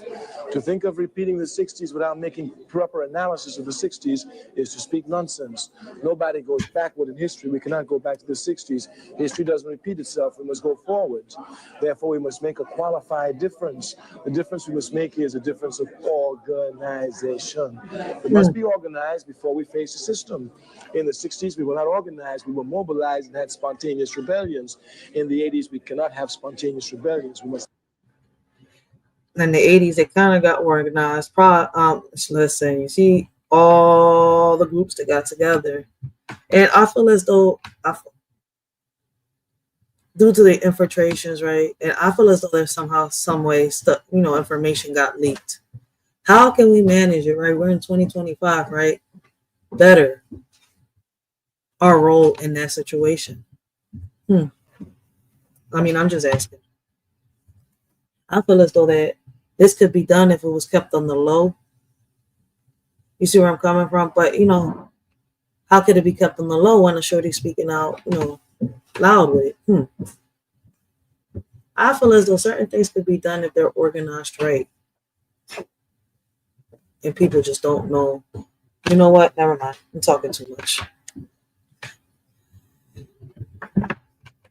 Have organized movement. Could you state, if you would, what you feel, the All African People's Party feel is the responsibility of African students in school? Our party has been, since the last 10 years, throwing this line to the African students, saying that they have the responsibility of laying down the principles and foundations and must use their energies to come and organize the masses of our people. Everywhere in the world, students spark revolution. In America, it's no different. In Iran, students. In Ethiopia, students. In Ghana, students. Everywhere you find them, sparking it. Everywhere, students. Therefore, in America, students must spark it. But here, we want to spark the organization of the mass of the people, and the students must come forward to live up to their responsibility. I would say, Oh, shit. say that 8 out of 10, if not 9 out of 10 African people that you meet on the street do not view themselves as African people. Could you address the reasons for that and how we ought to go about it? The reason is the capitalist system, which tries to make us ashamed of Africa. But just because they don't know they're Africans don't mean anything. You know, a few years ago, we called ourselves Negroes, and there's no such thing. Just to show how much confusion we have with this capitalist system. That we are Africans is undeniable. They call the others Japanese. They call them Chinese. They call them Mexican. They don't call them yellow. They don't call them brown. We're Africans. He made a good ass point right there. Examples, understanding that there are not perfect, the best examples of scientific socialism in practice in the world today. Well, there are countries that are building it, as we say. There are none, and just because there are none don't mean that we're discouraged, not at all. We know there's nothing man and woman cannot do. And we know there's nothing man and woman will not do for peace. But there are many countries that have taken the road to socialism and are doing well.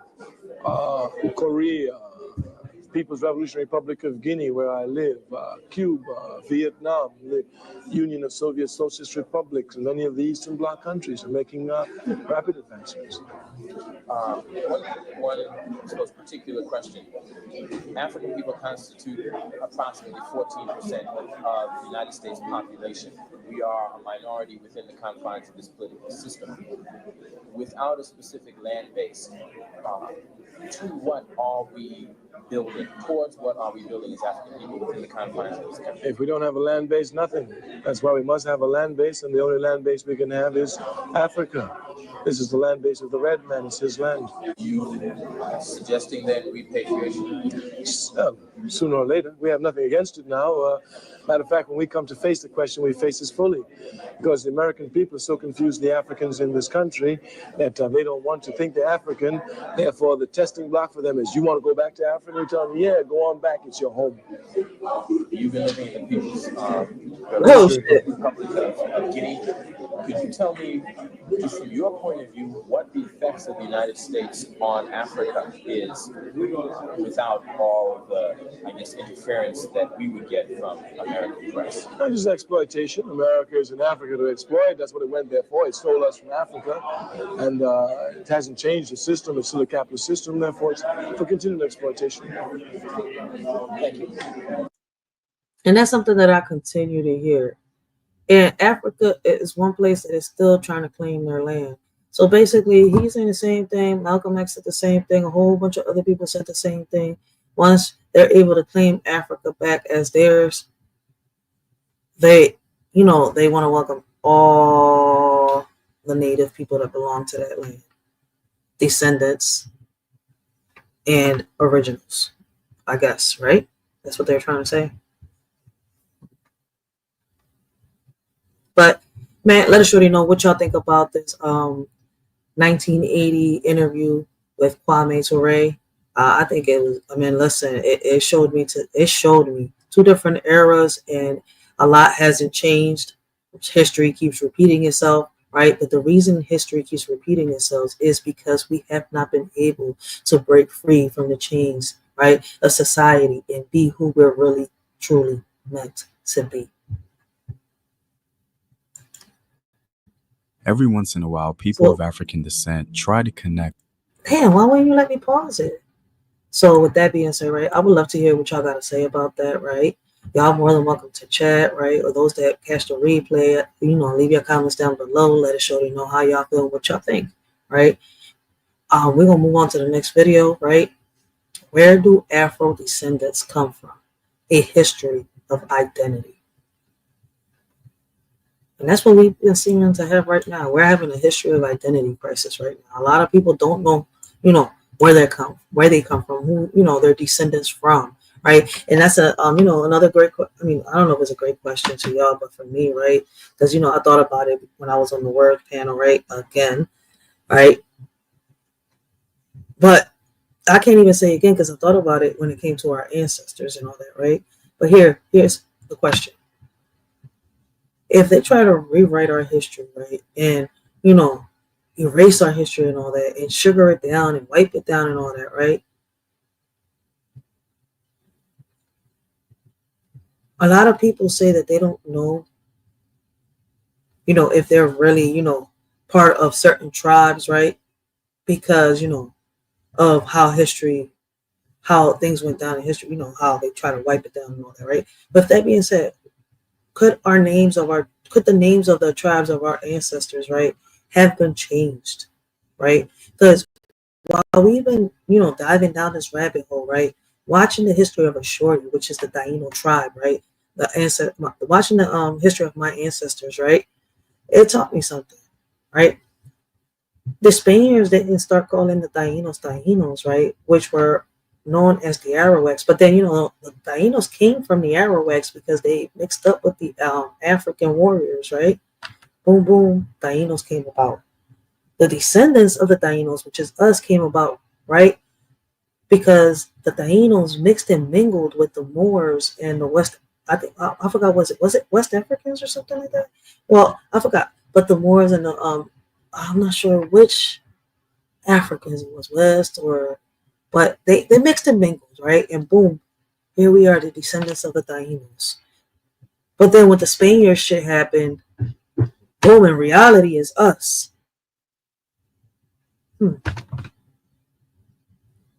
This shit is crazy. Could they have changed the tribal names too? Damn. My bad. That was a long random thought, but I was trying to put two and two together. Every once in a while, people of African descent try to connect with information concerning our history. Depending on who we talk to, our history takes on new characteristics or narratives that may have sprinkles of truth in them, but still misses the mark. The legacy of the transatlantic slave trade and our desire to know who we are has stripped us of a proper historical perspective in many ways.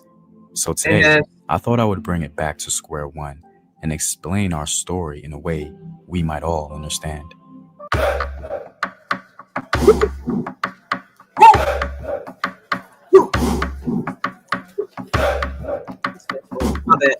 We're back from Lotus Home Team here, and welcome back to another video of African history, culture, and worldview. Supporting this channel on Patreon, you're helping in the creation of these videos and supporting this content. If you'd like access to full courses and sources, or you simply want to show your support, you may do so by clicking the Patreon link in the description box below. Over the years, I've encountered so many people in the diaspora who really don't understand our history, and there's absolutely nothing wrong with that, as we're all on a journey to learn. It only becomes a problem when we attempt to create new identities based on false or simply misguided information. That is so true. And that's why, listen, like I told people, like when I first started this, I told everybody we're diving down this rabbit hole because of so many confusions, right? The kids have so many questions. And it's crazy, right? The kids are pinpointing this out and they're understanding it. But people think that these kids don't understand shit. And what's crazy is, right, I don't get tired of saying this phrase, right? We was taught to think that we are the teachers, right? But when in reality, our kids are the teachers and we are the students, because as time passes by, right, our kids teaches us new things, how to raise them, their favorite color, what they like to eat. You see where I'm coming from? Not just that, how to, heal them, how to support them, and, different things in life. As time passes by, we learn new things with our kids and how to deal with certain things around us, the pressure of life with our kids involved in our. Listen, I could really go down that, right? Break that down, but it's in my opinion. But listen, these kids are so confused the same way we was, right? They got questions the same way we did. Maybe some of y'all forgot somewhere along the line that y'all was kids and y'all had probably the same questions, right? But a lot of us didn't. And a lot of us still asking the same type of questions. So, we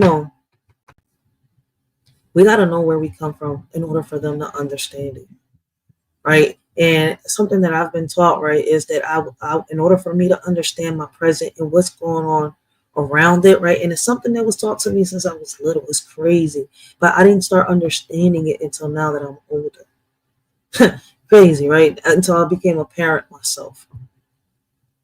In order to understand our present and try to, even try to fix the future, we would have to understand our past. To understand how we're here, how we got here today, and why the things that are happening are happening.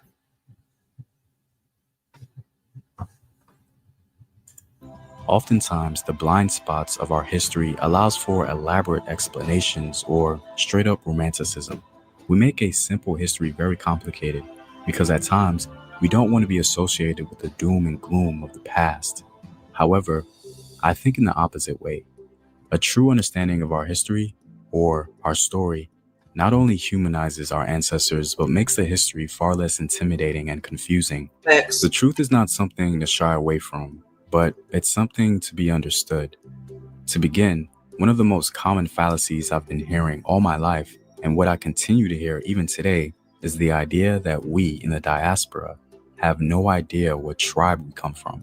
This statement is a fallacy because it promotes the idea that we descend exclusively from one African ethnic group, when that couldn't be further from the truth.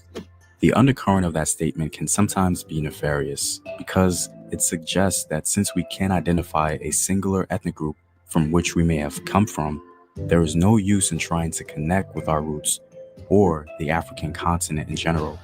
Now, here is the proper historical lens. Over time, the transatlantic slave trade received Africans from all over West and Central Africa, and a few from Southeast Africa and Mozambique. But the overwhelming majority of enslaved people were from various African ethnic groups from West and Central Africa. Oftentimes, in order to discourage revolts on slave ships, Europeans would purposely mix and mingle Africans who spoke different languages so they wouldn't be able to communicate. So, all right, so we got the African, right? But my thing is, right, we know that the indigenous people was there. So was it Africans and indigenous Africans? And I'm gonna keep asking questions, Listen, I learned so much as time goes by, but certain things also lead me to ask certain questions, right? And hopefully somewhere along the line, I find the answer, or like sometimes I end up I end up answering my own question. I end up answering my own question. Yeah, my bad. I either find it or answer it myself. So it's kind of like somewhere along the line we'll find we'll find the answers to our questions. It's how far are we willing to go? How much patience do we have? And those who survive this perilous journey would then end up either in the Caribbean or the Americas. Later, their children would then begin to speak the language of whatever European nation colonized the region. So, for example, no slave driver or nation ever said, "We want only Yorubas in the Caribbean and Bakongo in the Americas." If that were the case, our story would be very different. On another note, it's just unrealistic for enslaved Africans to have only interacted and have children with individuals in their own ethnic group once they arrived in the Americas or the Caribbean. That would have been nearly impossible because they were surrounded by other Africans who originated from different ethnic groups and regions entirely. So we have to be very careful about the statements we make and promote because it may not reflect a proper historical lens. Another statement I often hear, and one that I've been hearing my entire life, is the idea that Africans sold us into slavery. This is another one that can be used in a nefarious way because it also suggests that we should forget about Africa. And in a sense, the people that are there today are the bad guys. He makes a point, but we can't, take away from the fact that, in every tribe, there was either a trader or someone that, sold somebody out of their own tribe, which makes them a traitor either way, right? So that they could get out, right? Get their freedom. So that part we can't deny that fact. There were even, people from certain tribes that joined the enemy, the European, the Spaniards, the British, and stuff like that. Like, so we can't deny that fact. We can't really take that and wipe it out of history. So, I mean, there's got to be some truth to that when it's repeated time after time. And I'm not talking about just in the European history and the Spanish history. When you hear actual stories from people that that still carry their history with them, how do you erase that? You will, and can't be trusted. Now, if you've been watching my videos for a while, I've actually spoken about this. The history concerning the inner workings of the slave trade specifically is far more complex than we think. Anyone who promotes the simplistic idea that Africans sold us into slavery is really disregarding context. First, let's try and understand what they are trying to say when they make that statement. When someone says Africans sold us into slavery, they're suggesting that sometimes without even knowing that Africans all across West and Central Africa all ganged up on our ancestors and sold them into slavery. That there is a clear distinction between us and them. The problem with this logic is that it borrows from the previous fallacy concerning the idea that we descend from one singular ethnic group. The truth is far more complex than that, and one that was never really taught to us. Once you begin to actually study the history, you quickly begin to realize that we in the diaspora are the descendants of victims and victimizers. The Atlantic slave trade was very chaotic. At one moment, you can be an enslaver selling your war captives to a Portuguese ship, and then the very next day, you yourself can be enslaved. The reason for this is simple. Africa in general is a very diverse continent with thousands of different people who never identified with one another because they spoke different languages and had different religions and cultures. There was no Pan-African identity in the continent in those times, or ever for that matter. In West Africa, for example, once the larger empires of Mali and Songhai fell, various ethnic groups were now free to advance their own expansionist agendas. And the fall of the larger empires, which kept other ethnic groups in place, created a period of warring hybrid kingdoms who wanted to gain a stronghold over the region. That's interesting. So how did the Pan-Africans come about? We've learned about how so many tribes and so many, organizations started. I haven't heard yet how the Pan-Africans really started. I want to learn that.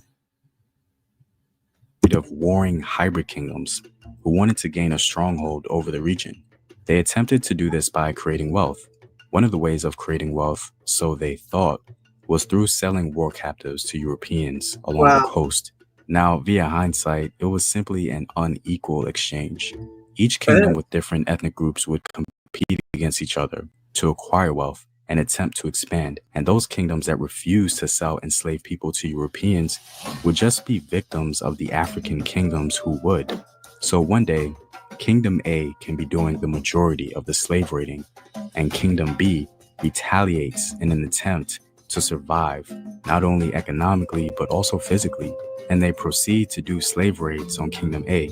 Those victims over time from Kingdom A and Kingdom B, i.e., our ancestors, would not simply be victims of Kingdom A, they would be descended from victims and victimizers of both kingdoms, A and B, both of which comprise of different ethnic groups. To give you a concrete reference, I like to use the example of Ayuba Diallo, the Fulani man from Senegal who was on his way to sell his Mandinka or Mande captive, and ironically got captured by the Mandinka himself and sold into slavery. In essence, Ayuba Diallo was the victimizer, but very quickly became the victim. His case isn't unusual because countless African people throughout West and Central Africa participated in slave raiding and then in a moment became enslaved. Another example I like to give is the Kingdom of Dahomey. The people of Dahomey for a very long time were oppressed by the Yoruba state of Oyo. The Yoruba would raid their region and enslave any person they could find, including women and children. The Kingdom of Dahomey, ironically, was greatly advanced during this time as they began resisting. For example, you only became a king in Dahomey because of your prowess in war. This speaks volumes concerning the condition they were in as a people.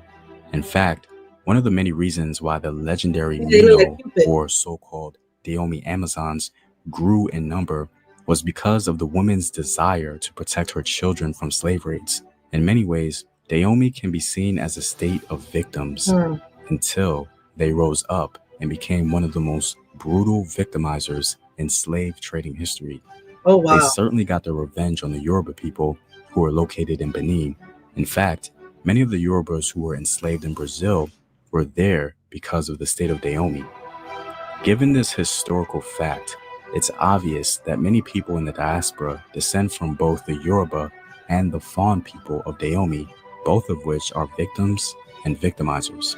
If we study the Atlantic slave trade from a proper historical perspective, it becomes far more complex, leaving little to no room for absolute statements. But anyway, the point of this was to give you guys a more... It's crazy how time hasn't really changed. Two different eras. Two completely different eras. And we don't do nothing different now. We sell each other. They say the white man racist, but shit, we're more racist amongst ourselves. For real, shit. Every day out here, shit, it's like the 4th of July. Bullets fly in the air like the 4th of July. You don't know whose window is going to hit. If somebody's granny's going to have a heart attack, pacemakers are going to stop because of the violence that we be having out here. And they be amongst each other. I don't care if it's black on black, Hispanic on Hispanic, black on Puerto Rican, Dominican on black. Like, listen, it's all amongst each other. Why? I've never really answered. I hear excuses for it, but never ever really got an answer to that one question. Why do we hate each other so much? Why are we creating each other's ops? Like, instead of coming together, we keep throwing each other off the ladder.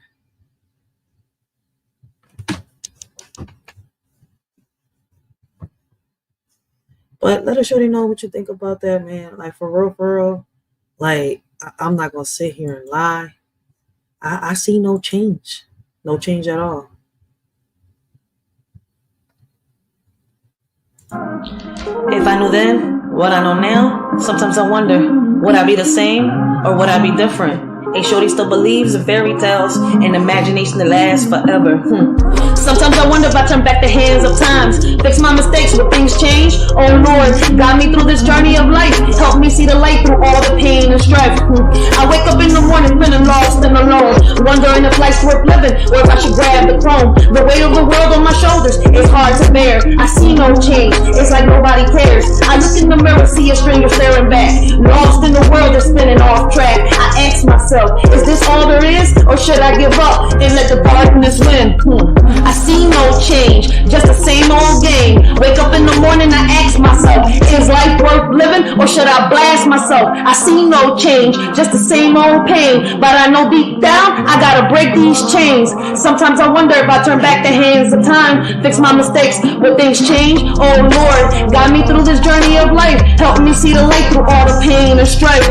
If I can go back in time, tell my younger self it's gonna be fine. Embrace the challenges, let your light shine. You'll grow and learn, just give it time. Hey young me, listen up, don't be afraid. Life's a journey, mistakes will be made. Chase your dreams, don't let them fade. Believe in yourself, you'll make the grade. Don't stress about what others say. Stay true to yourself every day. Love deeply, laugh often. Don't delay, cause in the end, it's how you play. Be kind to others along the way. Spread love and positivity each day. Don't worry about what they may say, cause your uniqueness is here to stay. Sometimes I wonder if I turn back the hands of times, fix my mistakes, will things change? Oh Lord, guide me through this journey of life, help me see the light through all the pain and strife. If I can meet my younger self, I tell her not to be afraid, that courage will be her wealth and bravery will never fade. Don't fear the challenges ahead, for you'll face them head on. Your inner strength will dawn. You'll grow up to be a warrior, standing tall, unafraid and strong. A parent, a role model, and inspired, fighting for what's right all along. Sometimes I wonder if I turn back the hands of time, fix my mistakes, will things change? Oh Lord, Got me through this journey of life. Helped me see the light through all the pain and strife. Looking back on all the roads I've traveled, regrets and lessons learned along the way, but still holding on to hope and faith that with God's grace, a brighter day will come our way.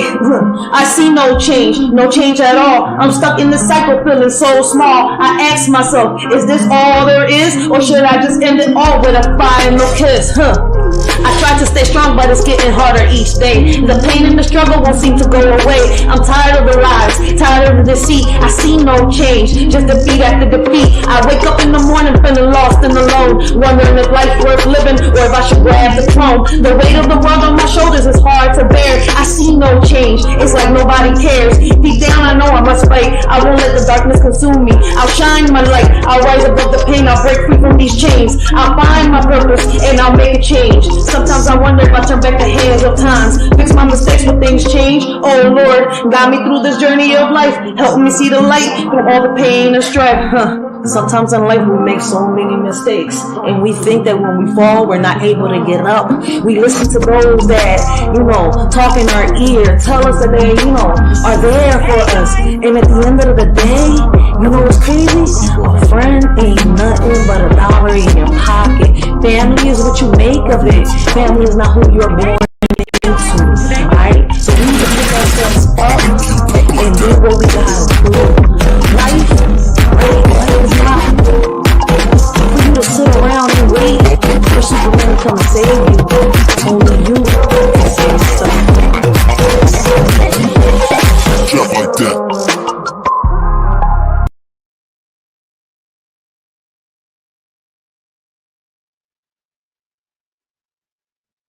I see no change. Like, I just keep seeing us repeat history. We can't seem to break free from them chains of society and be who we really meant to be. And, I'm not speaking on everybody. I'm speaking on general, right? If the shoe fits, wear that itch, right? And if it doesn't apply, let it fly. So we're going to move on to the next video, right? We got Afro Puerto Rico, the African diaspora in Puerto Rico. So let's see what this video is about. And y'all can leave your comments down below. We're going to be talking about the African diaspora in Puerto Rico. Freedom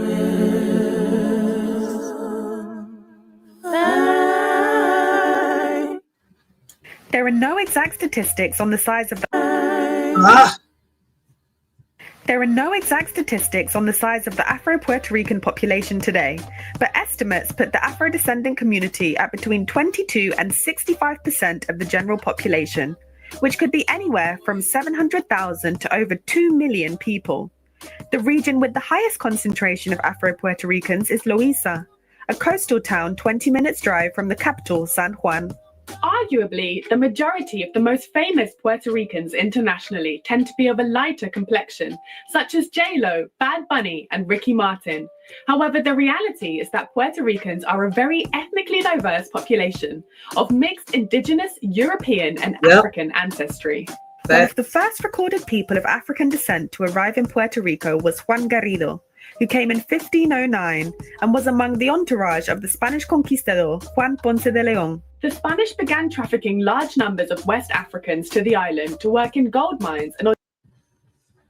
But y'all forgot that, before they arrived there was people there, right? There were already Africans and indigenous people in there. Y'all forgot? Ginger and sugar plantations. Oh, she mentions it. In 1664, the Spanish created an edict offering land to free Africans in non-Spanish colonies, including modern-day Jamaica and Haiti. These free Black people migrated to Puerto Rico and settled in areas such as Santurce, Carolina, Canóvanas, and Loíza. Both free Black and European migrants intermarried with the indigenous Taíno population, creating a culturally mixed society. There was another wave of Afro-descendant migration to Puerto Rico in 1815, following the Royal Decree of Graces, by which the Spanish crown encouraged migrants to relocate to Puerto Rico and develop industries on the island with the use of enslaved African labor. Later that year, a slave code was published called El Código Negro, the Black Code, which detailed a list of punishments designed to prevent or quell a rebellion by enslaved Africans in Puerto Rico. Products cultivated in Puerto Rico by an enslaved African workforce included sugar, coffee, cotton, and tobacco. There were also influxes throughout the 18th century as control of the neighboring island of Hispaniola, shared between modern-day Haiti and the Dominican Republic, came under the control of different powers, namely the French, the Spanish, and of course the Haitians, following the Haitian Revolution of 1804. Political instability on the island triggered migration to Puerto Rico, including Black and Afro-descendant settlers. From the 1820s until 1868, there were a number of uprisings among the Black population, including the 1868 uprising El Grito de Lares.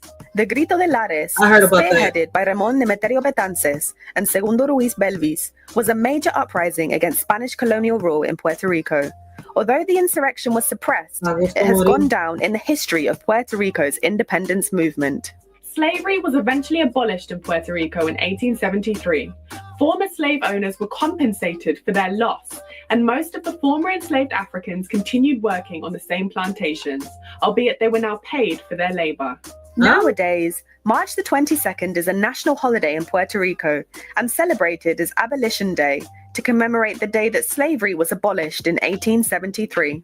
Formerly a Spanish colonial territory, following the Spanish-American War of 1898, the island came under the control of the United States. The U.S. established. I understand now why Bolo and, other people like Jamaica Shore say that, Jamaica is also fighting. Okay, there's a big difference. Puerto Rico was able to end slavery, with a piece of paper and all that in 1870 something she just mentioned, right? Africa and Jamaica still have it. I'm like, did they? No. See, I haven't seen a video yet that says that they have ended it with them. So they was right when they said that Puerto Rico at one point did end it. They're just trying to get their territories back, their lands, and be able to be, claim to be called indigenous people of Puerto Rico. Okay. I'm starting to put two and two together, kind of. Established military rule, installed a governor, and limited local political activity. Afro-Puerto Rican politician and attorney Pedro Albizu Campos was one of several Puerto Rican leaders who participated in the nationalist pro-independence movement. He was at one time the leader of the Puerto Rican Nationalist Party and worked tirelessly to denounce the American imperial presence on the island, inspired in part by the racist treatment he had received as a soldier in an African-American unit of the U.S. Army. Campos spent a total of 26 years in prison for attempting to overthrow the U.S. government in Puerto Rico. And today, there are schools, streets, and community centers named after him. Another Afro-Puerto Rican political leader of note is Dr. José Celso Barbosa, who was a physician, sociologist, and political leader. He is also the first documented Puerto Rican and the first person of African descent to earn a medical degree in the United States. Dr. Barbosa made significant contributions to medicine and public health in Puerto Rico, including an early form of health insurance. He served in the first civilian government in Puerto Rico organized by the United States and was in the first elected Puerto Rican Senate. By far, one of the best-known Afro-Puerto Ricans in history is Arturo Alfonso Schomburg, aka the father of Black history. Born in 1874 to parents of African and German descent, Schomburg was a historian, writer, and activist who was an important figure in the Harlem Renaissance. As a child in Puerto Rico, one of Schomburg's teachers claimed that Black people had no history, no heroes, and no accomplishments. Determined to prove his teacher wrong, Schomburg resolved to document the accomplishments of Africans and the African diaspora worldwide. He migrated to New York in 1891 and settled in Harlem. After experiencing racism in the US, he began to refer to himself as Afro-Boriqueño, meaning Afro-Puerto Rican, which is now widely used today. Schomburg began researching, documenting, and writing about Caribbean and African-American history. In 1911, he co-founded the Negro Society for Historical Research, uniting African, Afro-Caribbean, and African-American academics and intellectuals. By the 1920s, Schomburg had collated an invaluable collection of art, books, and artifacts relating to Black history worldwide. The New York Public Library purchased the collection in 1926, and Schomburg was appointed curator. The collection was named the Schomburg Center for Research in Black Culture in his honor. As well as They being got of one in great New York, right? ethnological value, his collections serve to inspire and educate Afro-Latinos and African Americans on their own history and provided a frame of reference for civil rights movements in the US and beyond. Sociological studies from the 1950s onwards suggest that Afro-Puerto Ricans are disproportionately represented in deprived neighborhoods, low-paid jobs, and the criminal justice system. Anti-Black racist attitudes also endure within Puerto Rican society. One high-profile example made the headlines in 2017 when 11-year-old schoolgirl Alma Yariela Cruz fought against bullies who were hurling racist abuse at her, only for the principal of the school to have her arrested and subsequently expelled. The case received media attention across the island, and Alma inadvertently became a symbol of the injustices and institutional racism that Afro-Puerto Ricans continue to face. Little Shorty stood up, yo. And guess what? She's not the only little girl that I know that stands up in the school system. I know plenty of little boys and girls that stand up in the school system right now, right? A little off topic, right? But there are so many of them. I'm not sure if I re-uploaded the video here, but people that have been following me since day one, right? I know y'all seen that live where we had that community meeting and all them kids was coming up and speaking up on the community. They wasn't just speaking up for the schools, they were also speaking up for what's going on in our community. And it's crazy how I see these kids have braver hearts than the adults in my own community and other communities. It's crazy. And they're fighting for the same things that we should be fighting for. But let's get back onto the topic, right? Back onto the video, right? I know people don't want to hear that, but at the end of the day, I got to say it because it's the facts. It's the truth, right? And if it hurts you, guess what? I ain't apologizing for that because half these kids are braver than half the adults out here in this world. They're willing to speak up and stand up for what they believe in. In Puerto Rico today, there are plenty of clear vestiges of African cultural, musical, and gastronomical influence on the island. When it comes to food, for example, the heavy use of ingredients such as rice, okra, yam, pigeon peas, and plantain all speak to the African influence on Puerto Rican cuisine. These can be found in staple dishes such as mofongo and arroz con gandules. An enduring bastion of Afro-Puerto Rican culture is Loíza, a coastal town close to the capital San Juan, with a high Afro-descendant population. The town is synonymous with Afro-Puerto Rican culture, in particular for the genres of music and dance called plena and bomba. Bomba, in particular, dates back to the times of slavery, when enslaved Africans would use music and dance not only as a way to entertain themselves, but also to communicate with one another as they all spoke different languages. Today, Puerto Rico is internationally recognized for producing some of the best-known reggaeton stars worldwide, including Daddy Yankee, Bad Bunny, Wisin y Yandel, Nicky Jam, Anuel, Plan B, Ivy Queen, and Farruko. Even Puerto Rican pop stars have dabbled with the genre, including J-Lo, Ricky Martin, Marc Anthony, and Fonzie. While these artists' light skin has majorly factored into what has made them palatable to an international commercial market, Black and Afro-descendant Puerto Ricans were some of the earlier pioneers of the genre, back when reggaeton was still considered subversive and was stigmatized. Artists. Yo, while she's talking about the reggaeton, man, because people have misinformation about the reggaeton, shout out to El General. Shout out to El General from Panama, right? Who introduced it to Puerto Rico. Such as Tego Calderón, Don Omar, Glory, and the legendary Dominican production duo Looney Tunes are just some of the many Black artists that pioneered the genre before it went mainstream. As Dr. Petra Rivera-Rido points out, while reggaeton heavily samples from hip-hop, reggae, and dancehall, which are traditionally Black genres, it is white and light-skinned artists who are privileged and prioritized to perform it. Famous Afro-Puerto Ricans not already mentioned include writer and poet Mayra Santos Febres, the actress, dancer, and activist Silvia del Villar, baseball player Roberto Clemente, feminist, LGBTQ, and human rights activist Ana Irma Rivera Lacen, boxer Tito Trinidad, and artist Samuel Lind. That's it for our video on Black history in Puerto Rico. If you enjoyed that, then please do check out the other videos on the channel. Okay. So if y'all got more history, right? If y'all got more history, y'all more welcome to talk to a shorty, right? Y'all know a little more about it. Listen, we're not here to bash. We're not here to bring nobody down. Like, hey, we're here to, each one teach one, right? It's so much that we don't know. This panel is not for arguing and disrespecting. This panel is, if you know something, right? Hey, you're more than welcome to correct whether it's me or the video. You see where I'm coming from? Because you should know more about your tribe. You know where you come from, right? Because if your family ain't passed it down, I don't know what to say, right? But me, I learned about mine from asking, right? I had to talk to people that, especially ones that I didn't know.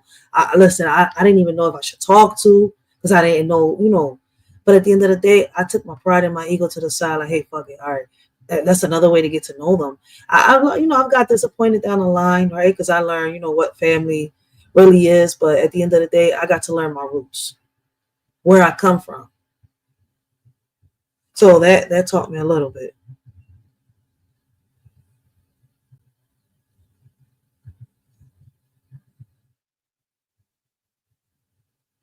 Somebody cocking for Trump?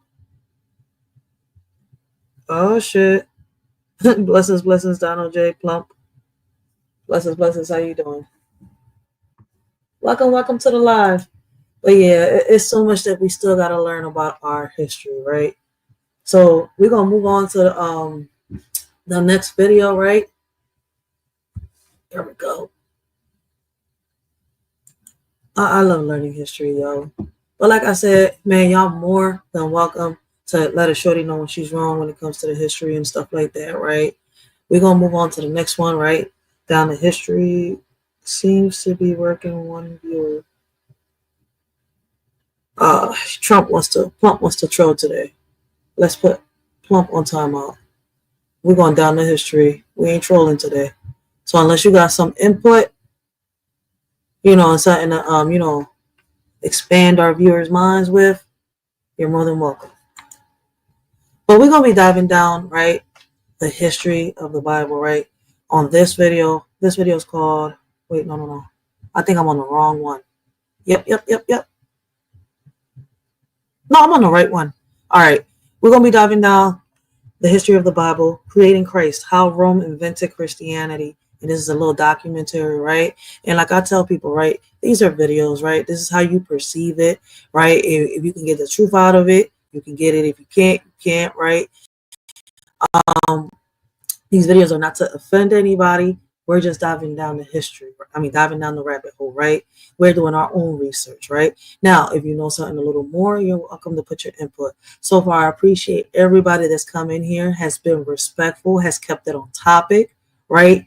And has put in, has had some, how can I say it, some useful information for not just the shorty, but for her viewers. All right. So I appreciate a lot of you. I know these be touchy topics, right? But I appreciate those that come, that talk, and keep it respectful, right? For those of you that don't know, a shorty doesn't have a religion, all right?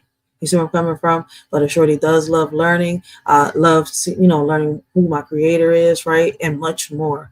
I'm open-minded to learn more things. So at the end of the day, this is not a panel to judge anybody or bring anybody down.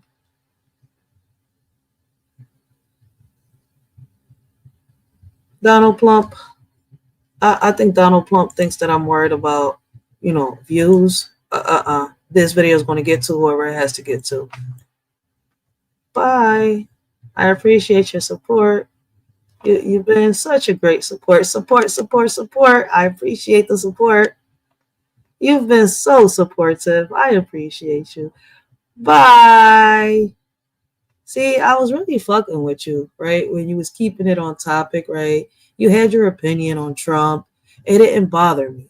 Because at the end of the day, right, I don't kiss ass, right? And like I tell people, right, I don't pick sides on this bitch, right? We here, we express our feelings, right? We say what we gotta say, right? We don't bring nobody down. We don't bash nobody. We don't talk about kids, right? We give our opinions. If we can give some advice, we give it, right? If you have a solution to bring to the table that we could try out, hey, bring it. It doesn't hurt to try solutions. But if you want to be an asshole, go ahead. Listen, this video is going to get to whoever's going to have to get to. You see where I'm coming from? Because at the end of the day, You see, we're not here to, you know, how can I say it, to make a ass of ourselves, a fool of ourselves, right? We're not little kids. We all grown, right? And if your feelings get hurt, you should know how to deal with that, right? Because opinions are opinions. Ain't nobody bringing nobody down, bashing nobody. Listen, if you feel some type of way about something, you feel some type of way about something. Can't nobody change that. If you think some way of something, that's the way you think of it. Can't nobody change that. All right. So let's all be grown, right? Let's not be little kids. Okay. Let's keep it respectful. And I know some people can be out of pocket, right? And as long as you don't sit here and disrespect, we Gucci. We're all Gucci. Because I don't give a fuck if you're for Kamala. I don't give a fuck if you're for Biden, right? Because like I tell people, I'm for the policies. And like I told people, listen, everybody voted for who they voted for. Let's see what happens. This is not a channel to bash and bring anybody down. Now, if you want to learn something, right, or pass something forward, we could do that. That's highly appreciated, y'all. But with that being said, man, I don't care who you vote for. I don't care what your sex preference is, right? At the end of the day, right is right, wrong is wrong, and we're going to keep it at that. If you have an opinion, express it. Who is anybody to judge anybody? But let's continue. Lost a subscriber, but who gives fuck, right? Because I want subscribers that help better this channel, right? Not sit here and try to get a shorty to get a battery put in her back. We don't do that shit here. Batteries get put in the backs of fools. Only fools go along. We'll go along. So let's continue, right? We all free thinkers here. Like, ain't no strings attached to our fucking backs. We all have opinions. Opinions are like assholes. So, next video. My bad. I apologize for the fool, that was in the room. I eliminated him. He's in prison right now. I'll figure out when I'll let him out.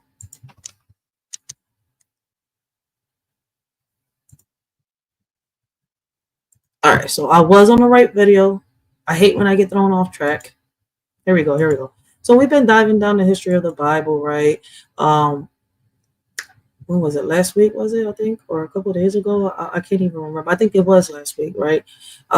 We dove down this, rabbit hole, right? And we reacted to why, they believe, people believe that, Christ isn't real.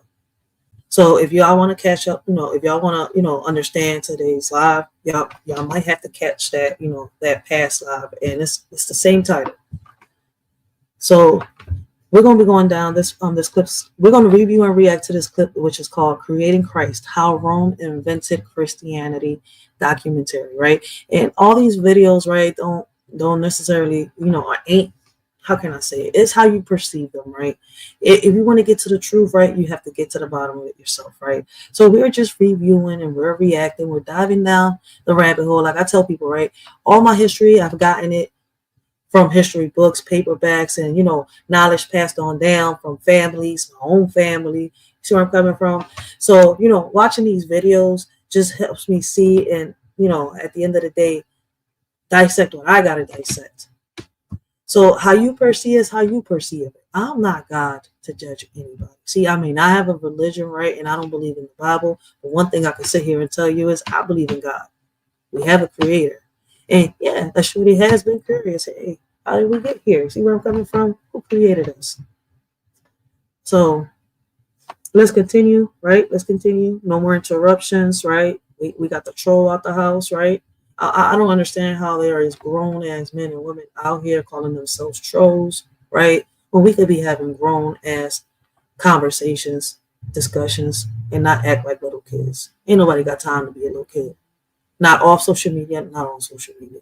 So if you want to be a clown, let me know, when the circus is around, and I'll pay to get you shipped off. Shit. Is often seen as unique among world religions, largely because it is built upon a series of specific events that allegedly occurred some 2,000 years ago. Unlike... There we go. Christianity is often seen as unique among world religions, largely because it is built upon a series of specific events that allegedly occurred some 2,000 years ago. Unlike other belief systems, Christianity rises or falls on the truth of these events, which are recorded in the New Testament. This scripture is not only central to Christian faith, but also serves as its historical foundation. Yet, as we examine these texts, questions arise. How historically reliable are these stories? And why do they seem to lack earlier corroboration? And the last time that we reviewed and reacted to this, right, the content creator that was breaking down the video, right, had the same opinion that I had. There is hypocrisy and contradiction in the Bible itself. Me personally, I would love to see the original scriptures. There's two stories to every story, and I don't think nobody even realizes or understands that yet. The church itself provides us with startling admissions. It acknowledges that the New Testament scriptures, the primary source of Christian belief, date back only to the mid-4th century. These manuscripts were written over 300 years after the supposed life of Jesus Christ. Why is this significant? It means that there are no earlier writings to validate these accounts. The church admits that its gospels do not date to the 1st century and were written long after the events they describe. This historical gap opens the door to critical scrutiny of their. So is the story of Jesus Christ just gospel that got added on to the Bible amongst other stories that were real and then twisted up because they have been rewritten throughout time? And like I said, we're not here to judge. Everybody has their own opinion, right? If you get offended because of how somebody thinks and how somebody feels, unfortunately, I could only, I guess, recommend to, your safe space, log off the channel. I mean, there's other channels out there, right? There's nothing that I could do if my opinion seems to offend you or anybody's opinions in the chat offends you. Authenticity.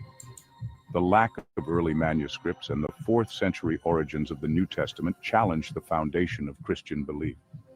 To understand how these texts came to be, we must delve into a pivotal moment in history, the reign of Emperor Constantine and the creation of a unified state religion. The Roman Empire in the early 4th century was in turmoil.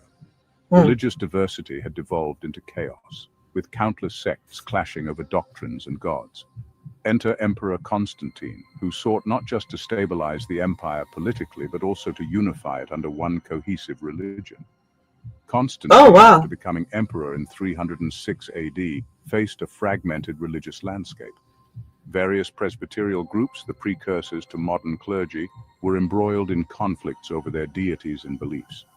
These factions, often dismissed by historians as rustic and unsophisticated, held sway over the uneducated masses, teaching a mix of legends, paradoxes, and competing dogmas. For Constantine, this disunity posed a problem. It undermined his efforts to consolidate power. He realized that a unified religion could be the glue that held the empire together. In 325 AD, Constantine convened the Council of Nicaea in the city of Bithynia, Asia Minor. This was the first major ecclesiastical gathering in history, and it marked the official birth of Christianity as a unified religion. Constantine ordered presbyters from across the empire to bring their sacred writings, totaling 2,231 scrolls and texts, to the council. These writings represented a dizzying array of gods and saviors. The presbyters, who had long been at odds, were tasked with consolidating their beliefs into a single, cohesive doctrine. The process was far from orderly. The council was characterized by heated debates, personal agendas, and the clashing of cultural and religious ideologies. At one point, the names of 53 deities were tabled for discussion, including Zeus, Mithra, Horus, and Krishna. Constantine, as the ruling authority, ultimately made the see, I knew I wasn't tripping when I asked this shit a couple years back and people said, how is Zeus in the Bible? What? Man, read and use your imagination. I don't just read the damn Bible. I read history books. And I have questions when I read the Bible. Always did, always will. And it ain't going to stop because it's questionable. A lot of things don't make common sense, and they're just not logic.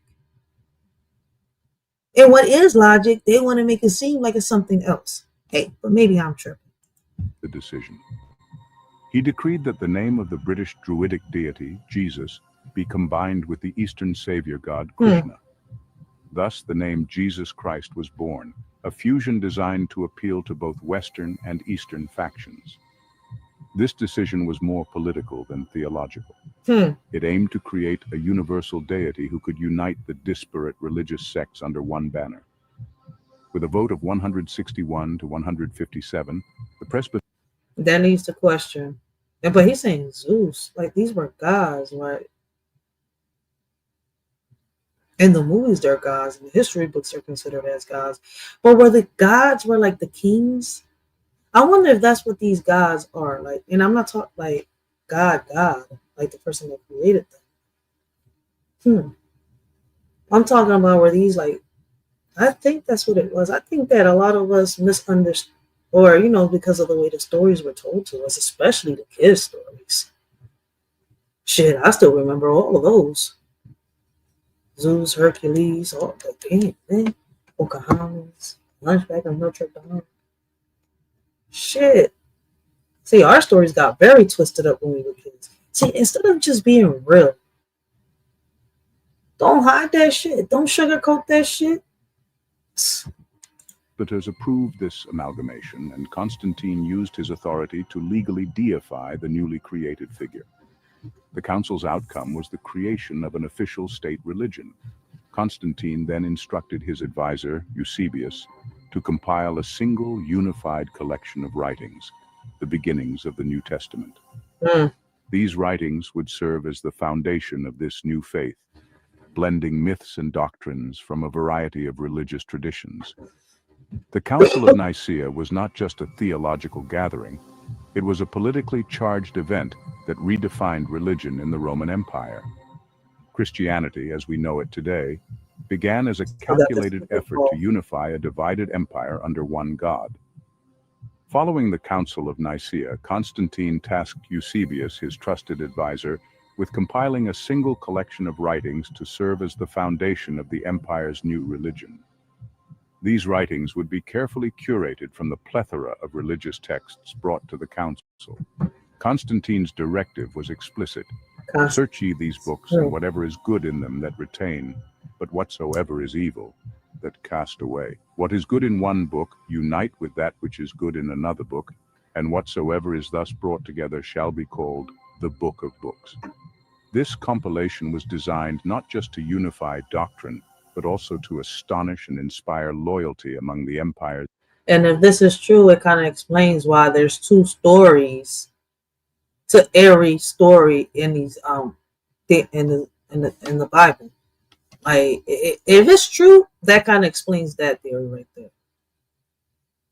And it was crazy. This makes a little more common sense than everything else I've heard. As diverse populations. Eusebius and his scribes embarked on a monumental task, merging the legends, doctrines, and myths of various religious traditions into a single narrative.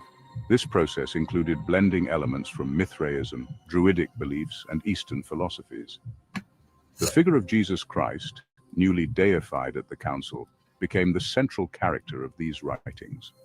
The goal was to create a cohesive story that could unite disparate factions.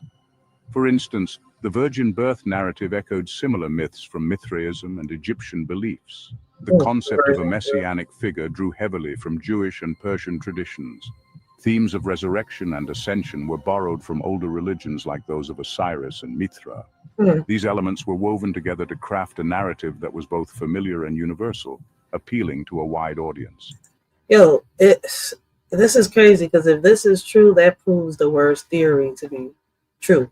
Shout out to the word, and if you haven't checked out the word, make sure y'all go check out the word. Sub up to the word. Great content, great conversations. Normally comes on at 12:30 a.m. in the mornings every night. Like, no, listen, you will not be disappointed if you watch the word. And he will break all this down for you. You got questions, he will answer it. And he's actually a life coach. I mean, not a life coach, a coach in real life.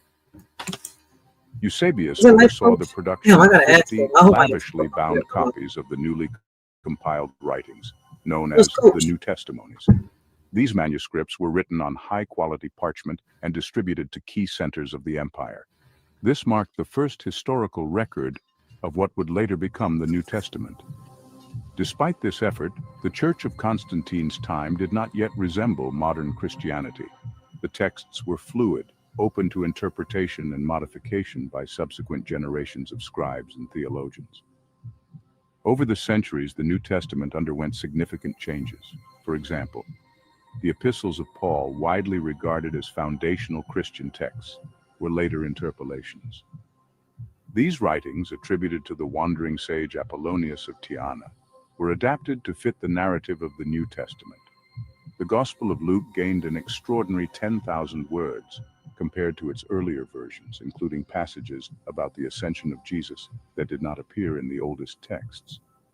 The resurrection narratives in Mark were absent in early manuscripts, including the Sinai Bible. There were later forgeries added to support the growing theological framework. These revisions were not merely errors or adaptations.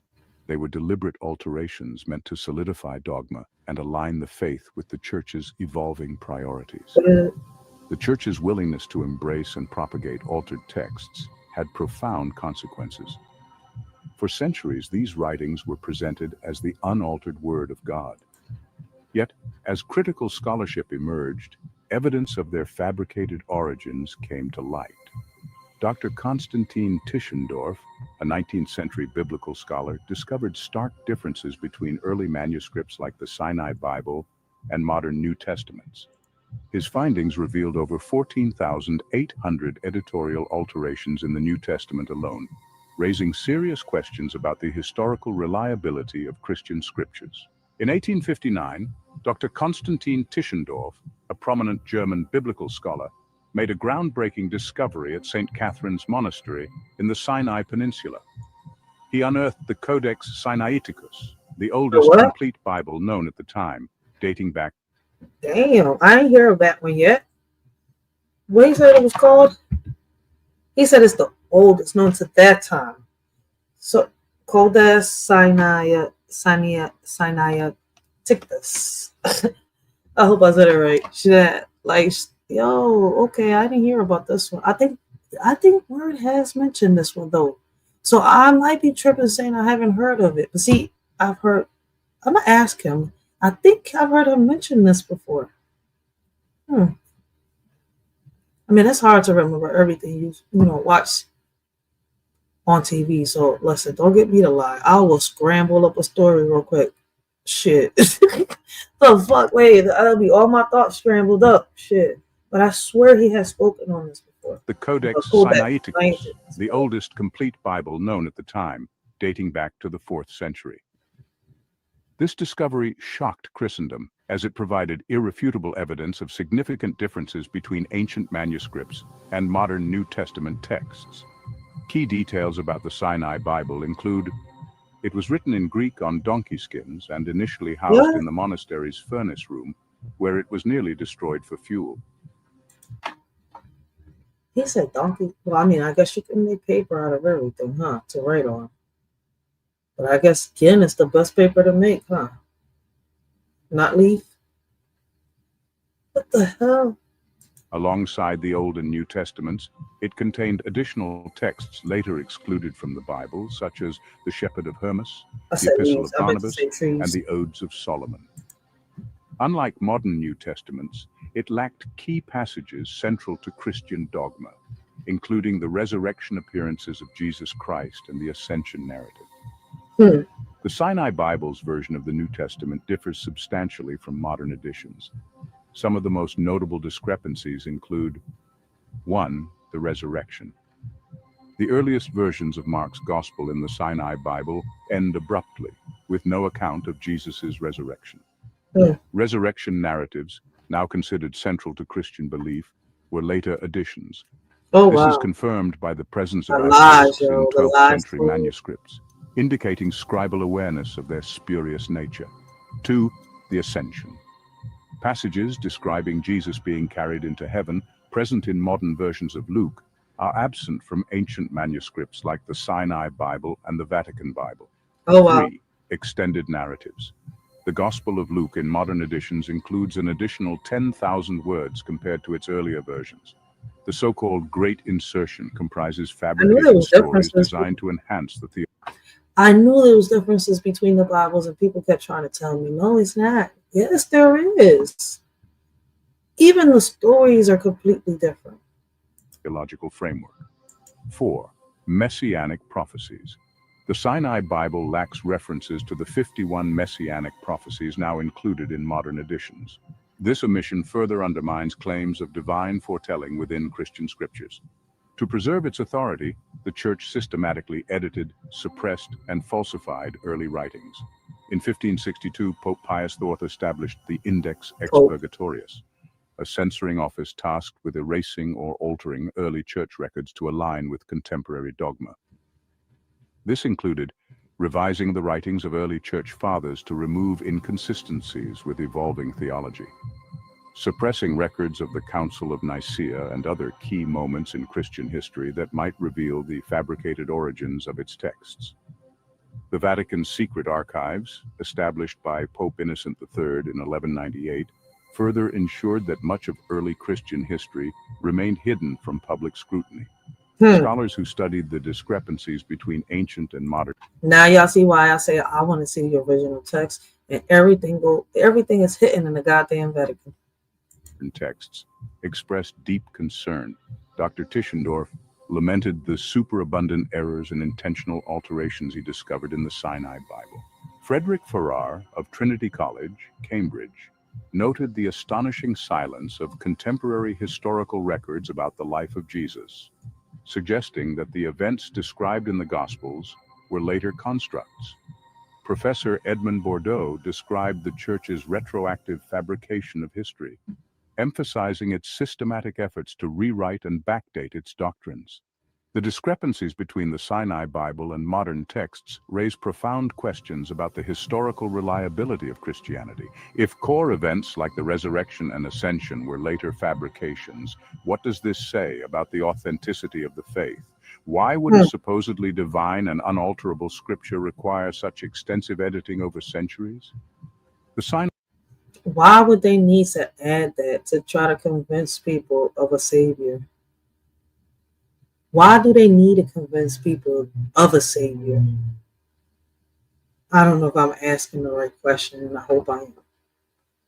Sinai Bible's omissions and conflicting narratives highlight the constructed nature of the New Testament and challenge its claims to divine origin. The evidence from ancient manuscripts, including the Sinai Bible, strongly indicates that the figure of Jesus Christ, as portrayed in modern Christianity, was a constructed narrative rather than a historical figure. Early documents reveal significant borrowing from pre-existing myths, philosophies, and religious traditions. Constantine's primary aim at the Council of Nicaea in 325 CE was to unify the Roman Empire under a single, state-endorsed religion. To achieve this, the Council, selected and combined deities. Constantine merged elements of popular deities such as Mithra, a Persian god, and the Druidic god Isis, combining their traits to form the figure of Jesus Christ. Oh, wow. This fusion was a political act designed to reconcile warring religious factions and establish a single unified. So is the 12 disciples even real? Is it even true? I mean, yeah, I'm going to start questioning it now because Jesus was sitting at the table with his wife Mary.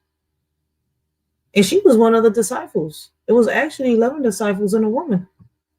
Deity. 2. Formalize the New Testament.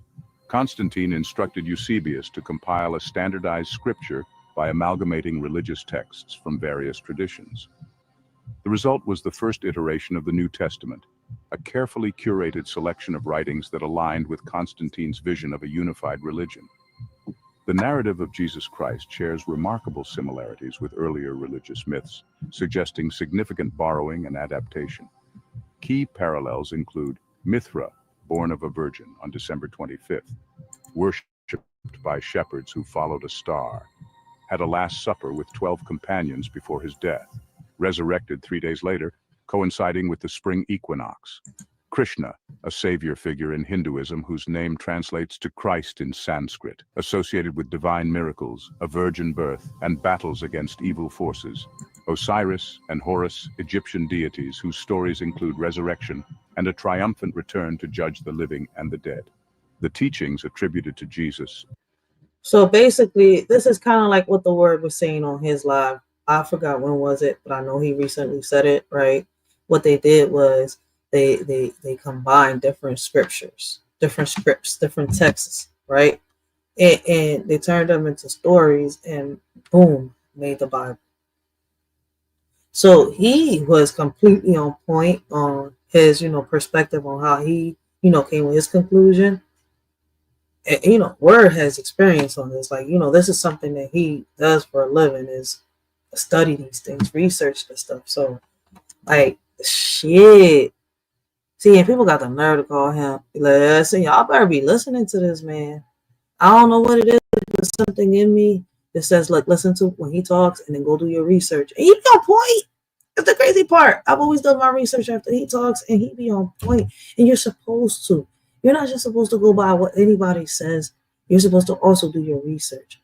And if it wasn't for me doing my research, right, I wouldn't be able to sit here today and say, yo, this man is on point. Go listen to him. Because he be breaking this shit down like you in kindergarten. Often echo those of Greek philosophers like Epictetus and Socrates, as well as Roman Stoics, such as Seneca. The Sermon on the Mount, for example, contains parallels with passages from classical philosophical texts. Numerous passages in the New Testament are direct adaptations or verbatim quotes from earlier texts. 1. Hindu epics. Verses in the Gospel of Matthew mirror passages from the Mahabharata, including descriptions of divine interventions and miraculous healings. 2. Greek literature. Excerpts from the Hymn to Zeus by Cleanthes and philosophical works by Epimenides appear in Paul's epistles, rebranded as Christian teachings. 3. Persian theology. The apocalyptic vision in Revelation borrows imagery and themes from Zoroastrian eschatology. The process of constructing the narrative of Jesus involved deliberate alterations by scribes and editors. Interpolation. Passages such as the resurrection appearances in Mark and the ascension narrative in Luke were later insertions, designed to solidify key Christian doctrines. Omissions. Early manuscripts omit pivotal events now considered central to the faith, such as the virgin birth and the genealogy of Jesus, tracing back to King David. Fabrications. Entire chapters, such as the 21st chapter of John, were added centuries later to enhance the theological framework of the New Testament. Even the church itself has acknowledged the constructed nature of its script. But I'm going to keep asking the same question. What was their whole purpose of this? What was their whole purpose of twisting history to us, right? When it comes to the Bible and all that. I mean, manipulation, that doesn't work. I mean, yeah, some people want the strings attached to their back waiting for the next puppet master, but I mean, the Bible doesn't work on everybody. And when you do read it and when people do start reading it, I don't know why everybody doesn't do it, but I think at one point everybody did when they was kids. Maybe I'm right, maybe I'm wrong. But shit, y'all not telling me that what's in it doesn't make you question it, especially the contradictions in it.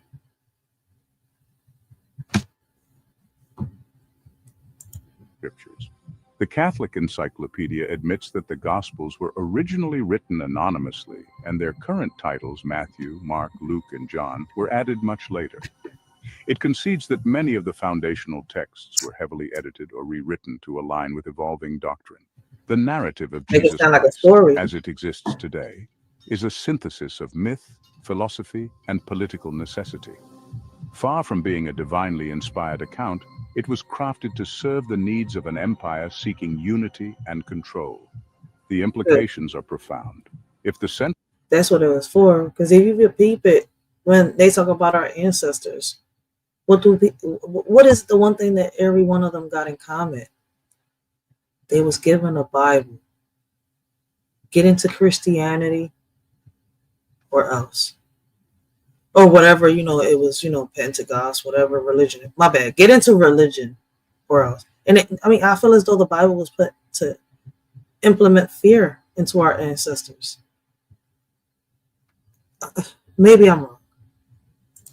Central figure of Christianity is a construct. What does this mean for the religion's claims of divine authority? How can a faith built on borrowed stories and fabricated texts provide a reliable moral or spiritual foundation? As Christianity gained prominence, the Church took significant measures to control its narrative, suppress dissenting voices, and obscure evidence that contradicted its doctrine. This deliberate manipulation ensured the consolidation of power, but also left a legacy of historical distortion. Established in 1562, this Vatican office was tasked with identifying and censoring passages in early Christian texts that contradicted contemporary doctrines. Writings from early church fathers, once considered foundational, were altered or erased to align with evolving theological positions. In 1198, Pope Innocent III established the Vatican's secret archives, restricting access to records predating the 12th century. These archives likely contain evidence of the Church's early... That's why they don't want the public to see nothing in the Vatican, all the archives, all the secrets, because they will find out that they fabricated stories and sat here and put together myths and theories and stole texts from scripts and stuff to make a Bible, to implement fear into our ancestors. This is crazy. Should they say you gotta believe in the Bible? No, I believe in God, nothing more, nothing less. But I don't believe in the Bible. I see it as a God. Fabrications and doctrinal shifts hidden from public scrutiny for over 800 years. Numerous manuscripts, including earlier versions of the Bible, were destroyed to prevent their content from challenging the authority of the Church. For example, the Sinai Bible, which contains significant deviations from modern scriptures, narrowly escaped destruction at St. Catherine's Monastery. The Church retroactively altered its historical timeline, dating later works to earlier centuries to lend credibility to its claims. Wow. Professor Edmond Bordeaux, after extensive research in the Vatican archives, concluded that much of church history was fabricated. The Council of Trent, 1545 to 1563, marked a turning point in the systematic consolidation of church teachings. New interpretations of Scripture were adopted, and dissenting views were condemned as heretical. Pope Sixtus V personally oversaw the creation of a new Bible during his papacy in the late 16th century, ensuring it conformed to the Church's official narrative. The discovery of the Sinai Bible at St. Catherine's Monastery in 1859 revealed numerous discrepancies between ancient texts and modern scriptures. The resurrection of Jesus Christ and his ascension into heaven are absent from the oldest versions of the Gospel of Mark. The virgin birth, central to modern Christianity, is not mentioned in early manuscripts. The Sinai Bible contains conflicting accounts of events, such as the raising of Lazarus, that differ significantly from later versions. Entire sections, including the genealogies of Jesus, are missing or inconsistent. Ultraviolet light tests conducted in the 1930s revealed multiple layers of edits, with at least 9 different scribes making alterations over time. Oh, wow. Passages inserted centuries later were marked with asterisks to denote their questionable authenticity. While the Church has historically denied allegations of fabrication, certain admissions undermine its claims of divine inspiration. The Catholic Encyclopedia concedes that the Gospels were written anonymously and only later attributed to specific apostles. This admission calls into question the credibility of the New Testament as a first-hand account. The Church acknowledges that the Bible was made for political views, in my opinion. I mean, for political purposes, my bad. I don't know why I said that significant portions of the New Testament, including the resurrection narrative in Mark, were later additions. These fabrications are nonetheless presented as foundational truths in modern doctrine. The Church's efforts to control its narrative have profound consequences. By admitting to alterations and fabrications, the Church undermines its claim to divine authority. The destruction of alternative texts and the fabrication of historical records obscure the true origins of Christianity. The deliberate suppression of evidence raises ethical questions about the Church's role in shaping belief systems.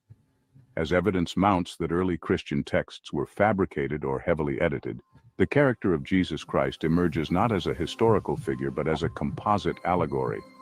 This revelation reshapes our understanding of the New Testament and its role in religious history. Mithra, a Persian deity worshipped centuries before Christianity, shares striking similarities with Jesus. He was born in a cave and attended by shepherds, celebrated with a sacred meal of bread and wine, and crucified and resurrected, with followers awaiting his return. Passages from Hymn to Zeus by the Greek philosopher Cleanthes are echoed in the New Testament. Elements of Stoicism and other philosophical traditions are integrated into the teachings attributed to Jesus. Hindu narratives, such as the birth of Krishna, parallel the nativity story of Jesus. Druidic traditions contributed to the ritualistic and symbolic aspects of early Christianity. The name Jesus Christ itself reflects the merging of the Druidic god Jesus with the Eastern god Krishna. This synthesis was a political move by Constantine to unify diverse religious factions under a single state-sanctioned deity. Constantine's influence on the creation of Christianity cannot be overstated. Constantine's council at Nicaea established the foundation of Christianity as a state religion. The decision to amalgamate deities was driven by the need to stabilize his empire, not by divine revelation. Constantine instructed scribes to compile the new testimonies from pre-existing myths and religious texts. This process resulted in a narrative designed to appeal to both Eastern and Western religious sensibilities. By outlawing alternative religious practices and texts, Constantine ensured the dominance of his new religion. The Council of Nicaea marked the beginning of a centuries-long effort to suppress dissent and enforce conformity. The resurrection of Jesus Christ, central to Christian belief, was absent in early Gospels and only appeared in later edited versions. Modern scholars acknowledge these passages as forgeries, yet they remain foundational to the faith. So if all these passages have been found to be a fraud, why are they still in the Bible? Why are they still being, passed as true stories, as a part of history, when it has nothing to do with it? When it's made believe, it's fake, it's a fraud. Early Gospels, including the Sinai Bible, do not mention the virgin birth of Jesus. This narrative was introduced later to align with messianic prophecies and pagan traditions. Many of the miracles attributed to Jesus are adaptations of older myths, such as those found in Greek and Indian traditions. Parables often mirror philosophical teachings from other cultures, suggesting a shared origin. The integration of diverse myths and traditions highlights Christianity's syncretic nature. This blending was necessary for its widespread appeal, but undermines its claim to divine origin. The lack of contemporary accounts of Jesus Christ casts doubt on his historical existence. Early church leaders, such as Pope Leo X, referred to Christ as a fable, further eroding credibility. The deliberate fabrication of texts and suppression of evidence raise moral questions about the Church's authority. If foundational doctrines are based on falsehoods, the legitimacy of Christian teachings is called into question. Despite its fabricated origins, Christianity has profoundly shaped human history and culture. Christian values and teachings have influenced art, literature, and philosophy for centuries. The Church's role as a unifying force in medieval Europe established it as a dominant political entity. Millions of people continue to find meaning and purpose in Christianity, regardless of its historical accuracy. This exploration into the origins of Christianity reveals a narrative far more complex and politically motivated than commonly understood. The Council of Nicaea, convened by Emperor Constantine in 325 CE, was instrumental in shaping Christianity. Constantine's goal was not spiritual enlightenment, but political stability through a unified religion. Christianity is a composite of pre-existing religious traditions, including Mithraism, Greek philosophy, and Hinduism. Key doctrines such as the resurrection and virgin birth were later fabrications designed to enhance the faith's appeal. The New Testament was compiled from diverse sources, with significant editorial additions over centuries. And you could tell. Early manuscripts, such as the Sinai Bible, exposed discrepancies and omissions that challenged the authenticity of modern Christian texts. The Church actively suppressed dissenting views and historical evidence that contradicted its official doctrine. It gets me to think, are the 100 and something commandments real? Through councils, decrees, and censorship, the Church maintained its authority by erasing inconvenient truths. Christianity, as it exists today, is the product of centuries of political maneuvering, cultural synthesis, and deliberate fabrication. This does not negate the profound influence it has had on humanity, but it calls into question the divine origin and infallibility claimed by its proponents. Constantine's creation of Christianity was a pragmatic solution to the challenges of his empire, not a revelation from God. By weaving together elements from various traditions, Christianity became a universal faith, appealing to diverse populations. Despite its fabricated origins, Christianity has inspired countless individuals and shaped the course of history. Understanding the origins of Christianity is not merely an academic exercise. It has profound implications for how we approach faith, history, and truth. But how do you understand something that was made up? There's no proof to back it up. Questioning established narratives is essential to uncovering deeper truths. Recognizing Christianity's syncretic nature can foster understanding and respect among different religions. For believers, this exploration may prompt a re-evaluation of what faith means beyond historical claims. Christianity's journey from a fragmented collection of myths to a global religion is a testament to the power of storytelling, political ambition, and human resilience. Whether one views it as a divine revelation or a human construct, its impact on the world remains undeniable. The story is rich with theological meaning. That is so true. Listen, I don't know how y'all took this live, man. Hopefully, nobody, took it the wrong way. That's not what it was meant to. Hopefully, this live reaches what it has to reach. I appreciate everybody that showed up, showed a shorty support. We will be back in a little bit to be reacting to the secrets of the universe. The scientist proves that.